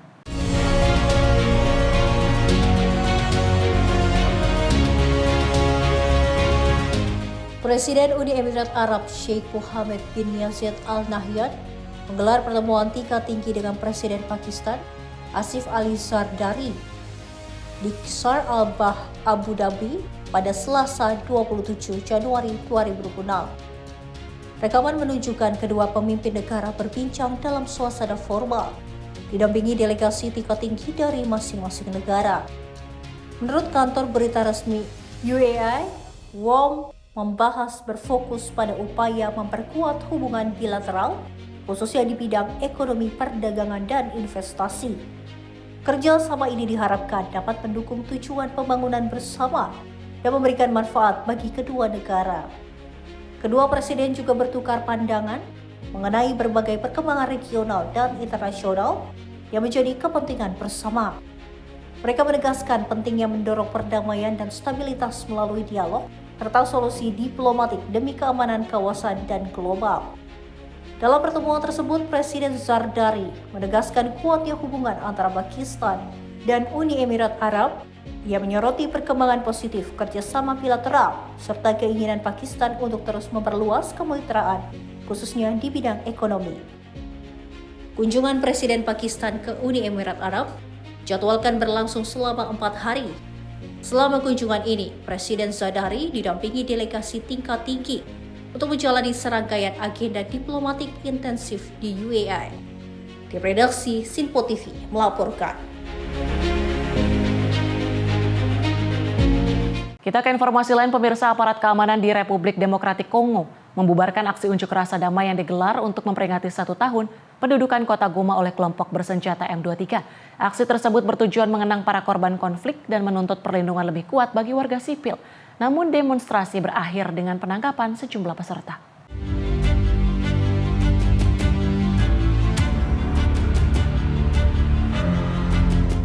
Polisi melakukan tindakan tegas terhadap para demonstran saat aksi damai di kota Beni pada Selasa 27 Januari 2026. Aksi ini digelar untuk memperingati 1 tahun sejak pendudukan Goma oleh kelompok M23, serta penghormatan para korban konflik di wilayah timur Republik Demokratik Kongo. Rekaman dari lokasi menunjukkan sejumlah demonstran ditangkap secara paksa oleh aparat kepolisian saat berjalan melintasi kota. Aksi penahanan tersebut memicu kecaman dari peserta unjuk rasa. Aktivis menyatakan pihaknya telah berkoordinasi dengan wali kota dan gubernur sebelum aksi digelar. Namun ia mengaku terkejut dengan tindakan aparat yang menangkap demonstran meski aksi diklaim damai dan tanpa kekerasan. Para peserta aksi menegaskan tujuan demonstrasi semata mengecam kekerasan yang terus berlangsung di timur Kongo. Mereka juga menyampaikan duka atas ribuan hingga jutaan korban yang jatuh akibat berbagai serangan kelompok bersenjata. Pasca penangkapan, polisi dikabarkan akan merilis pernyataan resmi terkait jumlah tahanan dan alasan penahanan. Hingga kini, pertempuran masih terjadi di wilayah timur Republik Demokratik Kongo, meski telah ada gencatan senjata di mediasi Amerika Serikat. Pemerintah di Kinshasa menuduh Rwanda mendukung kelompok M23. Tudingan tersebut berulang kali dibantah oleh Kigali. Tim redaksi Sinpo TV melaporkan.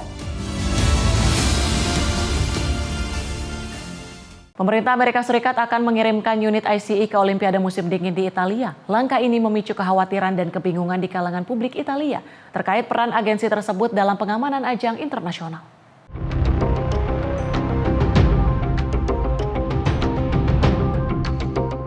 Unit yang dikerahkan berasal dari Homeland Security Investigation atau HSI. Unit ini biasanya ditugaskan untuk menangani kejahatan lintas negara dan sering dikirim ke event besar seperti Olimpiade. Berbeda dengan unit ICE lainnya yang menangani deportasi, HSI tidak terlibat langsung dalam penegakan imigrasi di dalam negeri Amerika Serikat. Namun kabar keterlibatan ICE tetap memicu reaksi keras di Italia. Sejumlah petisi online menuntut penolakan ICE di ajang Olimpiade. Kecaman juga muncul setelah laporan media Italia menayangkan insiden ancaman terhadap jurnalis oleh agen ICE di Minneapolis. Wali kota Milan, Giuseppe Sala, menegaskan ICE tidak terima di kotanya. Ia menyebut agensi tersebut sebagai milisi yang melakukan kekerasan dalam operasi imigrasi. Kementerian Dalam Negeri Italia kemudian menjelaskan petugas HSI akan ditempatkan di ruang kontrol konsultan Amerika Serikat di Milan dan hanya bertugas dalam peran pendukung.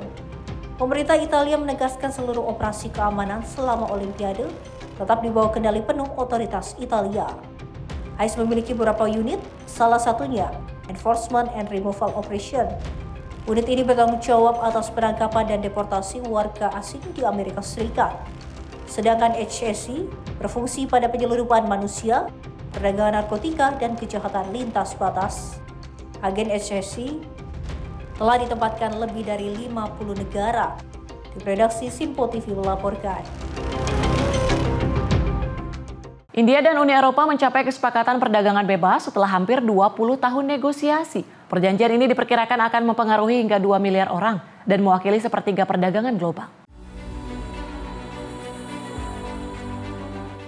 Kepala Komisi Eropa Ursula von der Leyen menyebut perjanjian ini sebagai ibu dari semua kesepakatan karena mencangkup hampir seluruh barang dagangan dari tekstil hingga obat-obatan. Perjanjian ini akan menurunkan tarif impor pada berbagai produk, termasuk anggur dan mobil Eropa, serta memperluas akses pasar bagi produk India. Perdana Menteri India Narendra Modi menyebut kesepakatan ini membuka peluang besar bagi masyarakat India dan Eropa. Ia menegaskan perjanjian ini mewakili 25% GDP global dan sepertiga perdagangan dunia. India dan Uni Eropa juga menyepakati kerangka kerja untuk kerjasama pertahanan dan keamanan, serta perjanjian terpisah untuk mempermudah mobilitas tenaga kerja terampil dan mahasiswa. Kesepakatan ini dipercepat oleh tekanan tarif dari Amerika Serikat yang menerapkan kebijakan perdagangan ketat terhadap India dan Uni Eropa. Komisi Eropa menyebut tarif mobil Eropa di India akan turun dari 110% menjadi 10% secara bertahap. Sedangkan tarif suku cadang akan dihapus sepenuhnya dalam 5 hingga 10 tahun. Tarif pada mesin, kimia, dan farmasi juga akan sebagian besar dihilangkan. Sementara tarif anggur Eropa akan turun dari 150% menjadi 20%. India mengecualikan produk susu dan seleria dari kesepakatan ini dengan alasan sensitivitas domestik. Uni Eropa juga tidak memberikan tarif khusus untuk gula dan daging dari India. Inilah perdagangan India dan Uni Eropa mencapai 136 miliar dolar pada 2024 dan ditargetkan meningkat menjadi 200 miliar dolar pada tahun 2030. Kesepakatan ini diharapkan menciptakan jutaan lapangan kerja dan memperkuat rantai pasok global. Tim redaksi Sinpo TV melaporkan. Pemirsa, sebuah insiden penembakan di Minneapolis, Minnesota, Amerika Serikat kini menimbulkan gejolak politik di Washington. Kematian seorang warga sipil yang secara sah memiliki senjata dalam konfrontasi dengan petugas federal memicu debat di kalangan Partai Republik, sekaligus menantang posisi Presiden Donald Trump terkait amandemen kedua.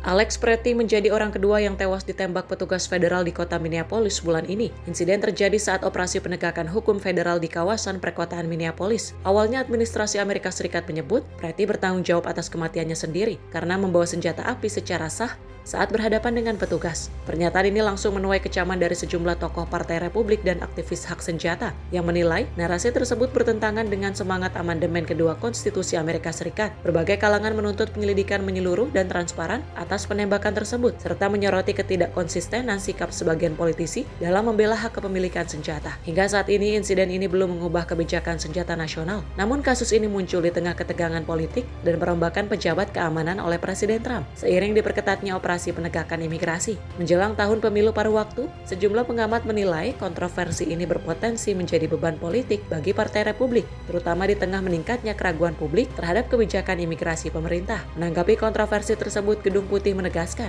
Presiden Donald Trump tetap menjadi pendukung kuat amandemen kedua. Namun Gedung Putih juga mengingatkan bahwa membawa senjata saat berhadapan dengan aparat penegak hukum meningkatkan risiko terjadinya penggunaan kekuatan. Tim redaksi Sinpo TV melaporkan. Sekretaris Jenderal NATO Mark Rutte menegaskan bahwa Eropa tidak mampu mempertahankan dirinya sendiri tanpa dukungan militer Amerika Serikat. Pernyataan itu disampaikan di hadapan para anggota Parlemen Uni Eropa di Brussels di tengah meningkatnya perdebatan soal kemandirian pertahanan Eropa.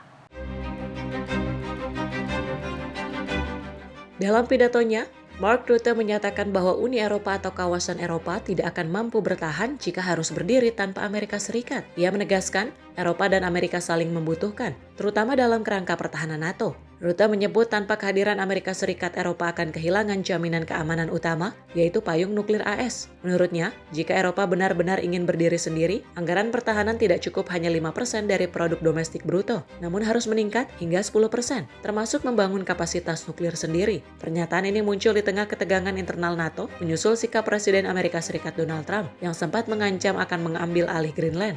Rutte menutup pernyataannya dengan sindiran bahwa tanpa Amerika Serikat, Eropa akan kehilangan penjamin terakhir kebebasannya dan mengucapkan good luck kepada pihak-pihak yang yakin Eropa bisa bertahan sendiri. Tim redaksi Sinpo TV melaporkan. Pemirsa, kami akan kembali usai jeda dengan sejumlah informasi lainnya. Tetaplah bersama kami di Sinpo TV.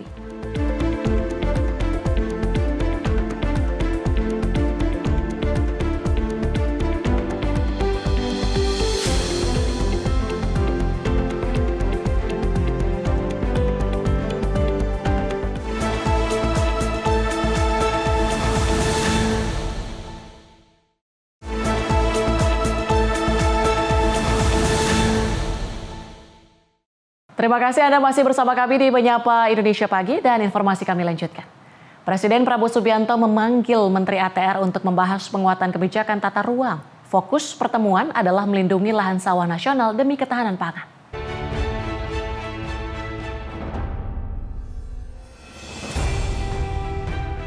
Menteri Agraria dan Tata Ruang, Kepala BPN Nusron Wahid, menyampaikan hasil pertemuannya dengan Presiden Prabowo Subianto di Istana Merdeka Jakarta pada Rabu 28 Januari.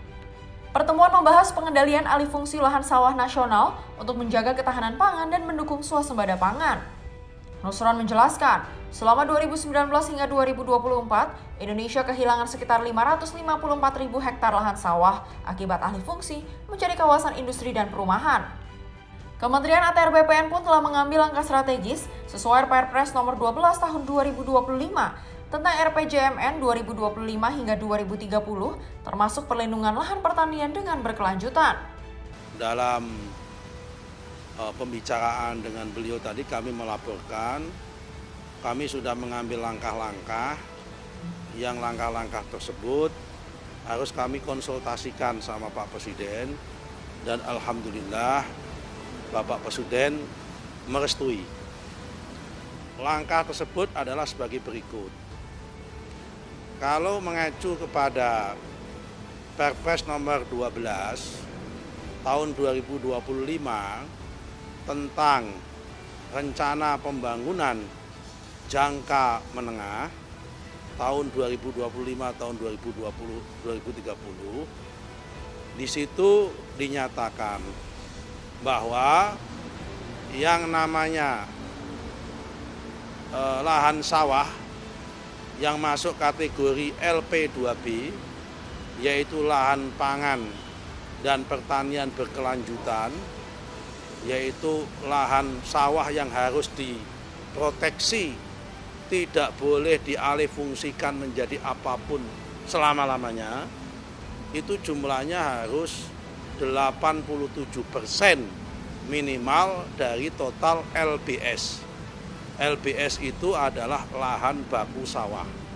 Bagi daerah yang dalam RT RW-nya belum mencantumkan LP2B 87% ke atas, semua LBS-nya kami anggap menjadi LP2B, sehingga semua sawahnya tidak boleh dialihfungsikan sampai dia menentukan mana yang sudah LP2B, mana yang tidak.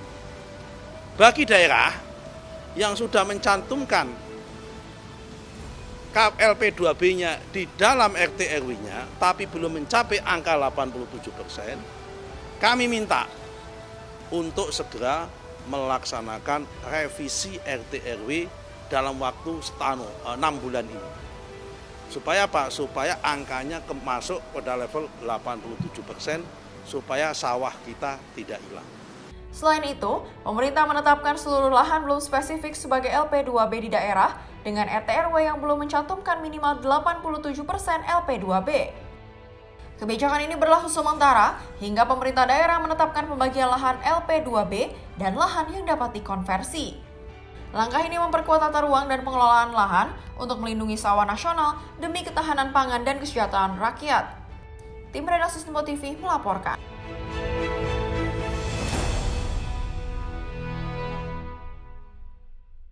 Menteri SDM Bahlil Lahadalia menegaskan pengelolaan SDA harus meningkatkan penerimaan negara tanpa mengabaikan dunia usaha. Kebijakan tersebut diarahkan untuk mewujudkan kesejahteraan rakyat sesuai amanat Undang-Undang Dasar 1945.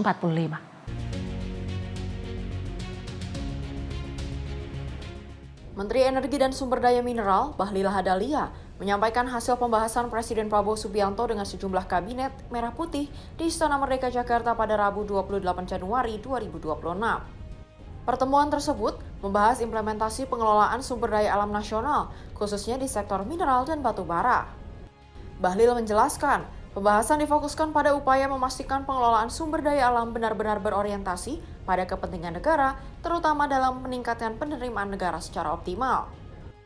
Meski demikian, pengelolaan SDA juga tetap harus memperhatikan keberlanjutan dunia usaha. Terkait dengan implementasi pengelolaan daripada sumber daya alam kita, khususnya di sektor minerba yang harus memperhatikan kepentingan negara.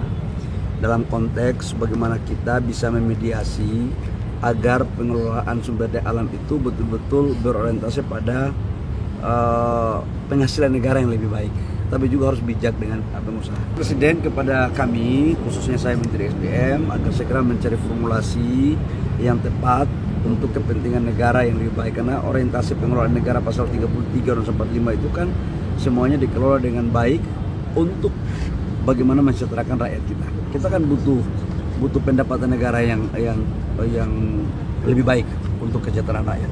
Lebih lanjut, Bahlil mengungkapkan arahan Presiden Prabowo Subianto kepada Kementerian SDM agar segera merumuskan formulasi kebijakan yang tepat demi kepentingan nasional yang lebih besar. Presiden menekankan pengelolaan SDA harus sejalan dengan amanat pasal 33 Undang-Undang Dasar 1445, yakni untuk sebesar-besarnya kemakmuran rakyat dengan menjaga keseimbangan antara kepentingan negara, dunia usaha, dan kesejahteraan masyarakat. Tim Redaksi Sinpo TV melaporkan. Kita ke Wakil Presiden RI Gibran Rakabuming Raka meninjau pameran inovasi karya Sivitas Akademika di Universitas Kristen Satya Wacana pada 26 Januari 2026. Wapres mengapresiasi semangat dan kreativitas inovasi UKSW yang ikut mendorong percepatan pembangunan nasional.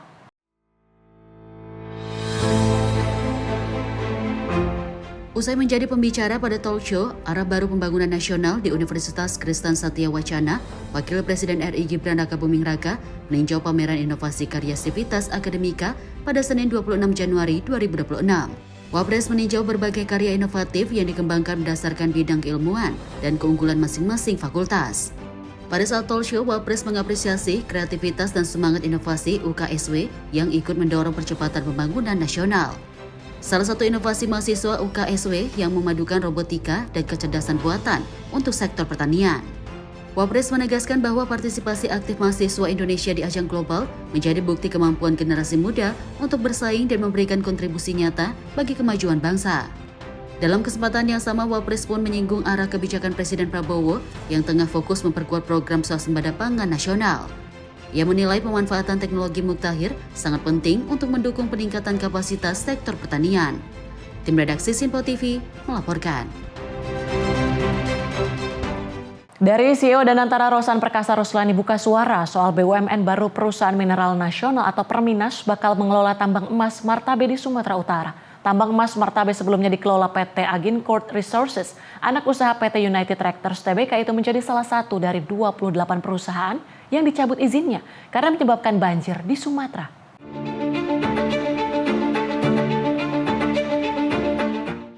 CEO Danantara Rosan Perkasa Ruslani buka suara soal BUMN baru Perusahaan Mineral Nasional atau Perminas bakal mengelola tambang emas Martabe di Sumatera Utara. Rosan menjelaskan akan rapat terlebih dahulu dengan Menteri Koordinator Perekonomian soal Perminas mengelola tambang emas Martabe di kantor Kementerian Koordinator Perekonomian. Rosan mengatakan rapat tersebut diadakan guna memastikan keberlanjutan dari tambang emas Martabe yang sudah dicabut izinnya dan diambil oleh pemerintah. Hal ini juga menyangkut dengan banyaknya pekerja yang bergerak di tambang emas tersebut.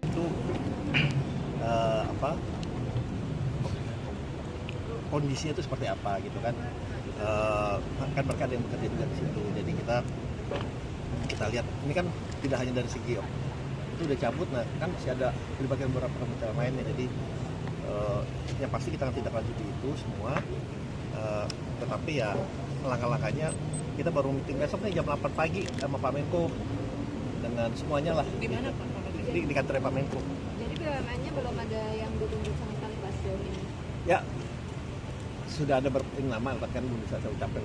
Nanti kita mau rapetin dulu soalnya besok jam 8 pagi. Ya. Antar sama Perhutani Pak. Itu di mana Pak? Nanti kita lihat lah. Nanti kita lihat. Dari Jakarta, Dio Malau, Sinpo TV melaporkan. Presiden Prabowo Subianto memberikan arahan kepada Ketua Dewan Energi Nasional Bahlil Lahadalia untuk menghentikan impor bahan bakar minyak hingga mencapai swasembada energi nasional. Arahan tersebut disampaikan usai pelantikan keanggotaan DEN yang berlangsung di Istana Negara Jakarta pada Rabu 28 Januari 2026.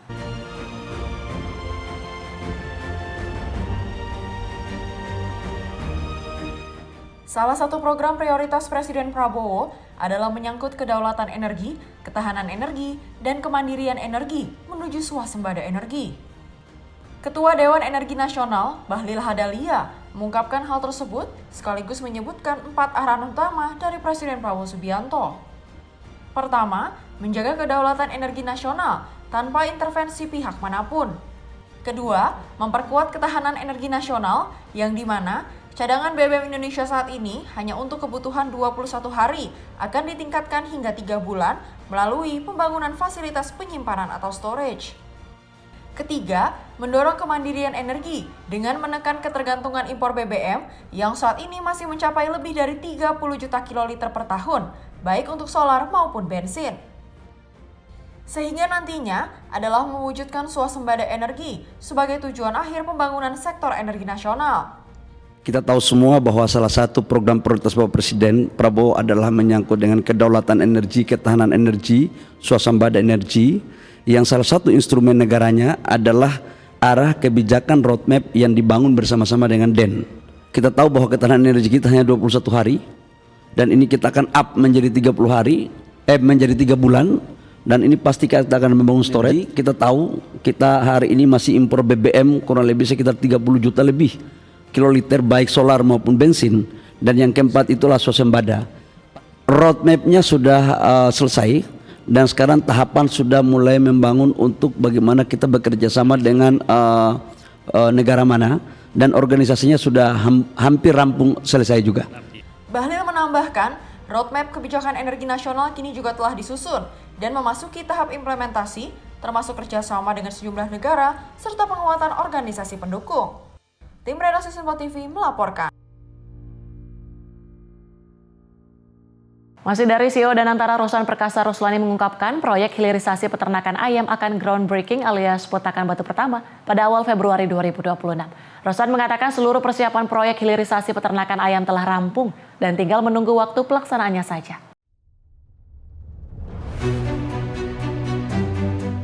CEO Danantara Rosan Perkasa Roslani mengungkapkan proyek hilirisasi peternakan ayam akan groundbreaking alias peletakan batu pertama pada awal Februari 2026. Rosan mengatakan 6 proyek tersebut akan dibangun di 5 lokasi yang berbeda. Hanya saja Rosan tidak merincikan 5 lokasinya. Peternakan ayam Pak, itu jadinya kapan ya Pak? Pokoknya semua udah siap. Kita sih ada 6, semua udah siap. Awal Februari. Kalau 6 peternakan ayam Pak? Iya. Lokasinya di mana aja Pak? Ada di 5 lokasi ya. Sebelumnya, Menteri Pertanian Andi Amran Sulaiman mengungkapkan, pemerintah dalam hal ini Danantara telah menyiapkan anggaran sebesar 20 triliun rupiah untuk membangun peternakan ayam pedaging dan petelur terintegrasi di seluruh Indonesia. Dari Jakarta, Dio Malau, Simpo TV melaporkan. Menteri Perhubungan dan Gubernur Banten meresmikan stasiun Jatake di wilayah Kabupaten Tangerang, Provinsi Banten, Rabu 28 Januari 2026. Kehadiran stasiun ini diharapkan mampu memperkuat ekosistem mobilitas masyarakat pada kawasan pemukiman di daerah tersebut.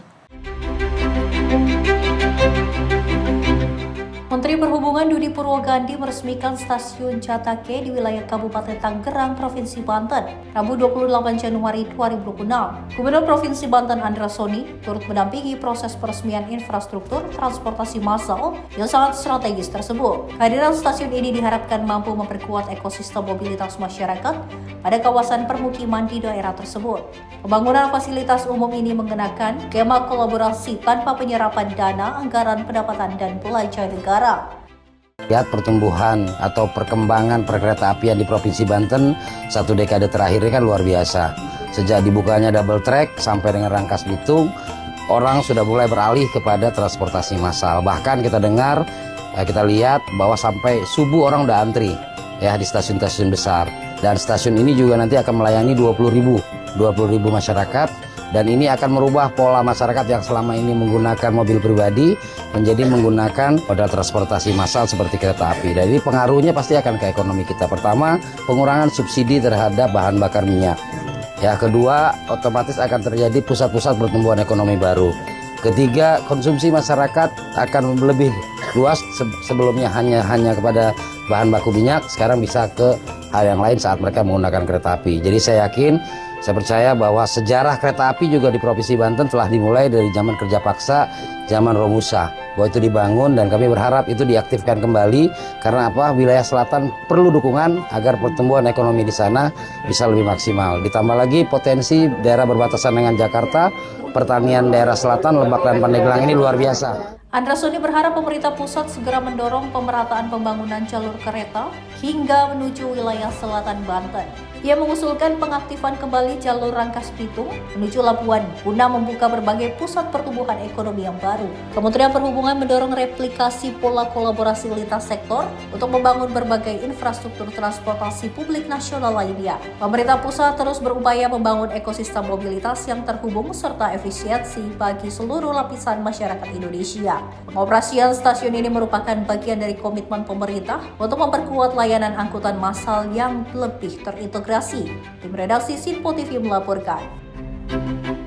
Dari Menteri Sosial Saifullah Yusuf menegaskan 3 hal yang tidak boleh terjadi di lingkungan sekolah rakyat. Penegasan itu disampaikan saat kunjungan ke sekolah rakyat menengah atas di Pusat Pendidikan dan Pelatihan Kemensos, Jakarta Selatan.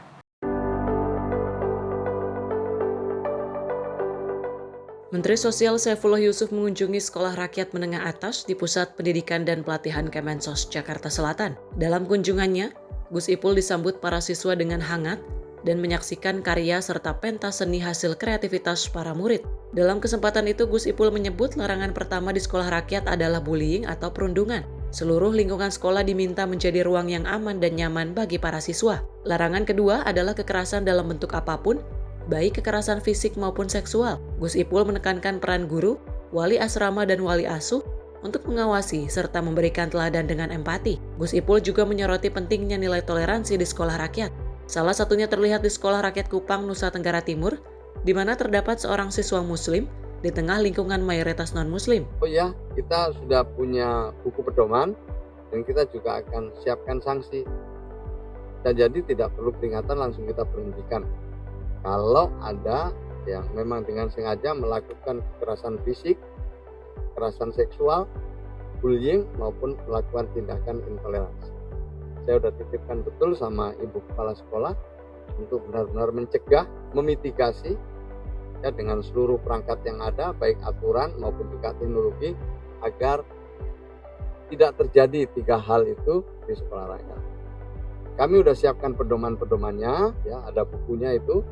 Yang kedua, kami akan siapkan sanksi setegas-tegasnya. Kalau memang ada guru yang melakukan kekerasan ya, maupun melakukan kekerasan fisik maupun seksual atau intoleransi, bullying, kami tidak segan-segan untuk langsung memberhentikan. Tadi 3 kan termasuk intoleransi. Nah, di sini tidak boleh ada intoleransi. Maka ya teman-teman ini tiap hari telah terus menjadi bagian dari pendidikan di sekolah rakyat untuk bisa saling menghormati, saling menghargai, meskipun berbeda agama, berbeda latar belakang, berbeda suku, ya, tapi tiap hari bisa kumpul. Melalui pesan tersebut, Gus Ipul menegaskan komitmen pemerintah menjadikan sekolah rakyat sebagai lingkungan pendidikan yang aman, inklusif, dan menjunjung tinggi nilai toleransi. Dari Jakarta, Dio Malau, Sinpo TV melaporkan. Jembatan Beli di Kabupaten Biren Aceh kini telah rampung dibangun oleh TNI Angkatan Darat. Keberadaan jembatan ini diharapkan mampu memulihkan akses vital masyarakat serta menggerakkan kembali aktivitas sosial dan ekonomi warga. TNI Angkatan Darat merampungkan pembangunan jembatan Beli di Desa Jangkap Masjid, Kecamatan Jangkap, Kabupaten Biren Aceh. Jembatan ini kini telah siap digunakan setelah sebelumnya akses warga terbatas akibat kerusakan infrastruktur. Dengan kembali terbukanya jalur penghubung, mobilitas warga, distribusi hasil pertanian, serta aktivitas harian kini dapat berjalan lebih aman dan lancar. Komandan Kodim 0111 Biren, Letko Arhanud Lutfi Nofriyadi, menyampaikan bahwa pembangunan jembatan Beli merupakan wujud nyata kehadiran TNI Angkatan Darat dalam membantu masyarakat, khususnya pemenuhan akses infrastruktur dasar. Lutfi menghimbau kepada masyarakat agar jembatan yang telah dibangun dapat dimanfaatkan dan dijaga bersama sehingga dapat digunakan dalam jangka panjang. Pembangunan jembatan ini melibatkan prajurit Seni Kodam Iskandar Muda bekerja sama dengan unsur kewilayahan serta didukung partisipasi aktif masyarakat setempat. Dengan rampungnya jembatan Bailey ini, TNI Angkatan Darat berharap aktivitas masyarakat Desa Jangkar Masjid dapat kembali berjalan normal, sekaligus menjadi bukti komitmen TNI AD untuk terus hadir, bekerja, dan mengabdi bagi masyarakat. Jihan Nabila, jurnalis Info TV, melaporkan.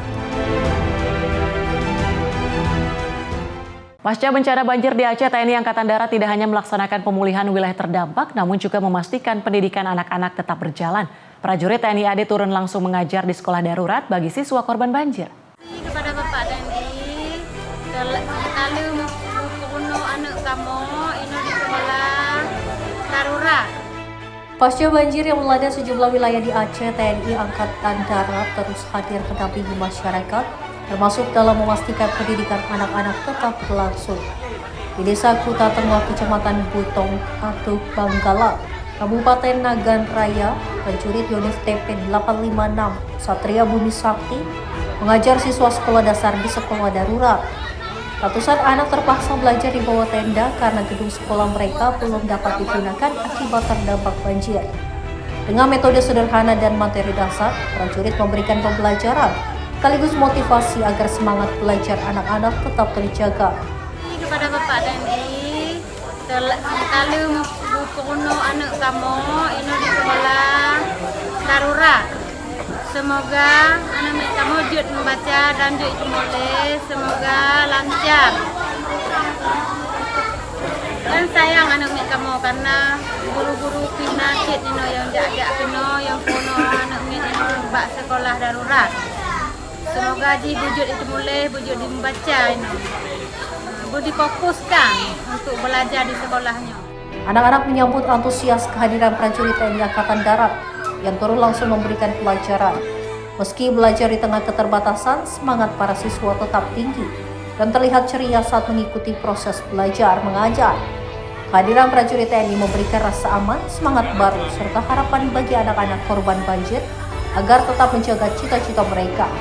Kegiatan ini menjadi bukti komitmen TNI Angkatan Darat bahwa dalam kondisi darurat sekalipun, hak anak atas pendidikan tetap menjadi prioritas. Jihan Nabila, Info TV melaporkan. Sementara itu, Satgas Penanggulangan Bencana Alam Kodam 1 Bukit Barisan mulai membangun jembatan Armco di Kabupaten Tapanuli Tengah, Sumatera Utara. Pembangunan jembatan ini dilakukan untuk memulihkan akses transportasi warga pasca bencana alam.